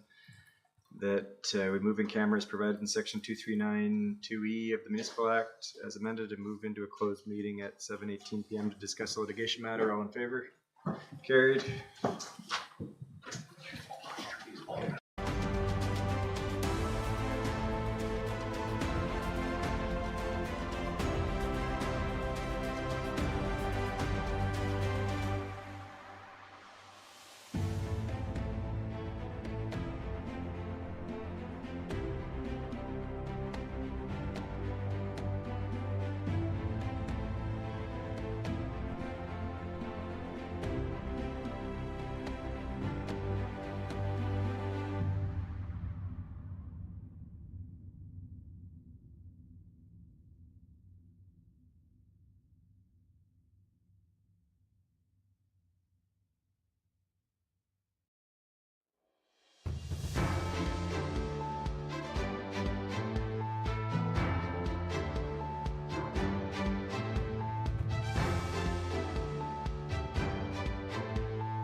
All right, so we gave staff direction on a litigation matter, and then we'll move on to 12.1.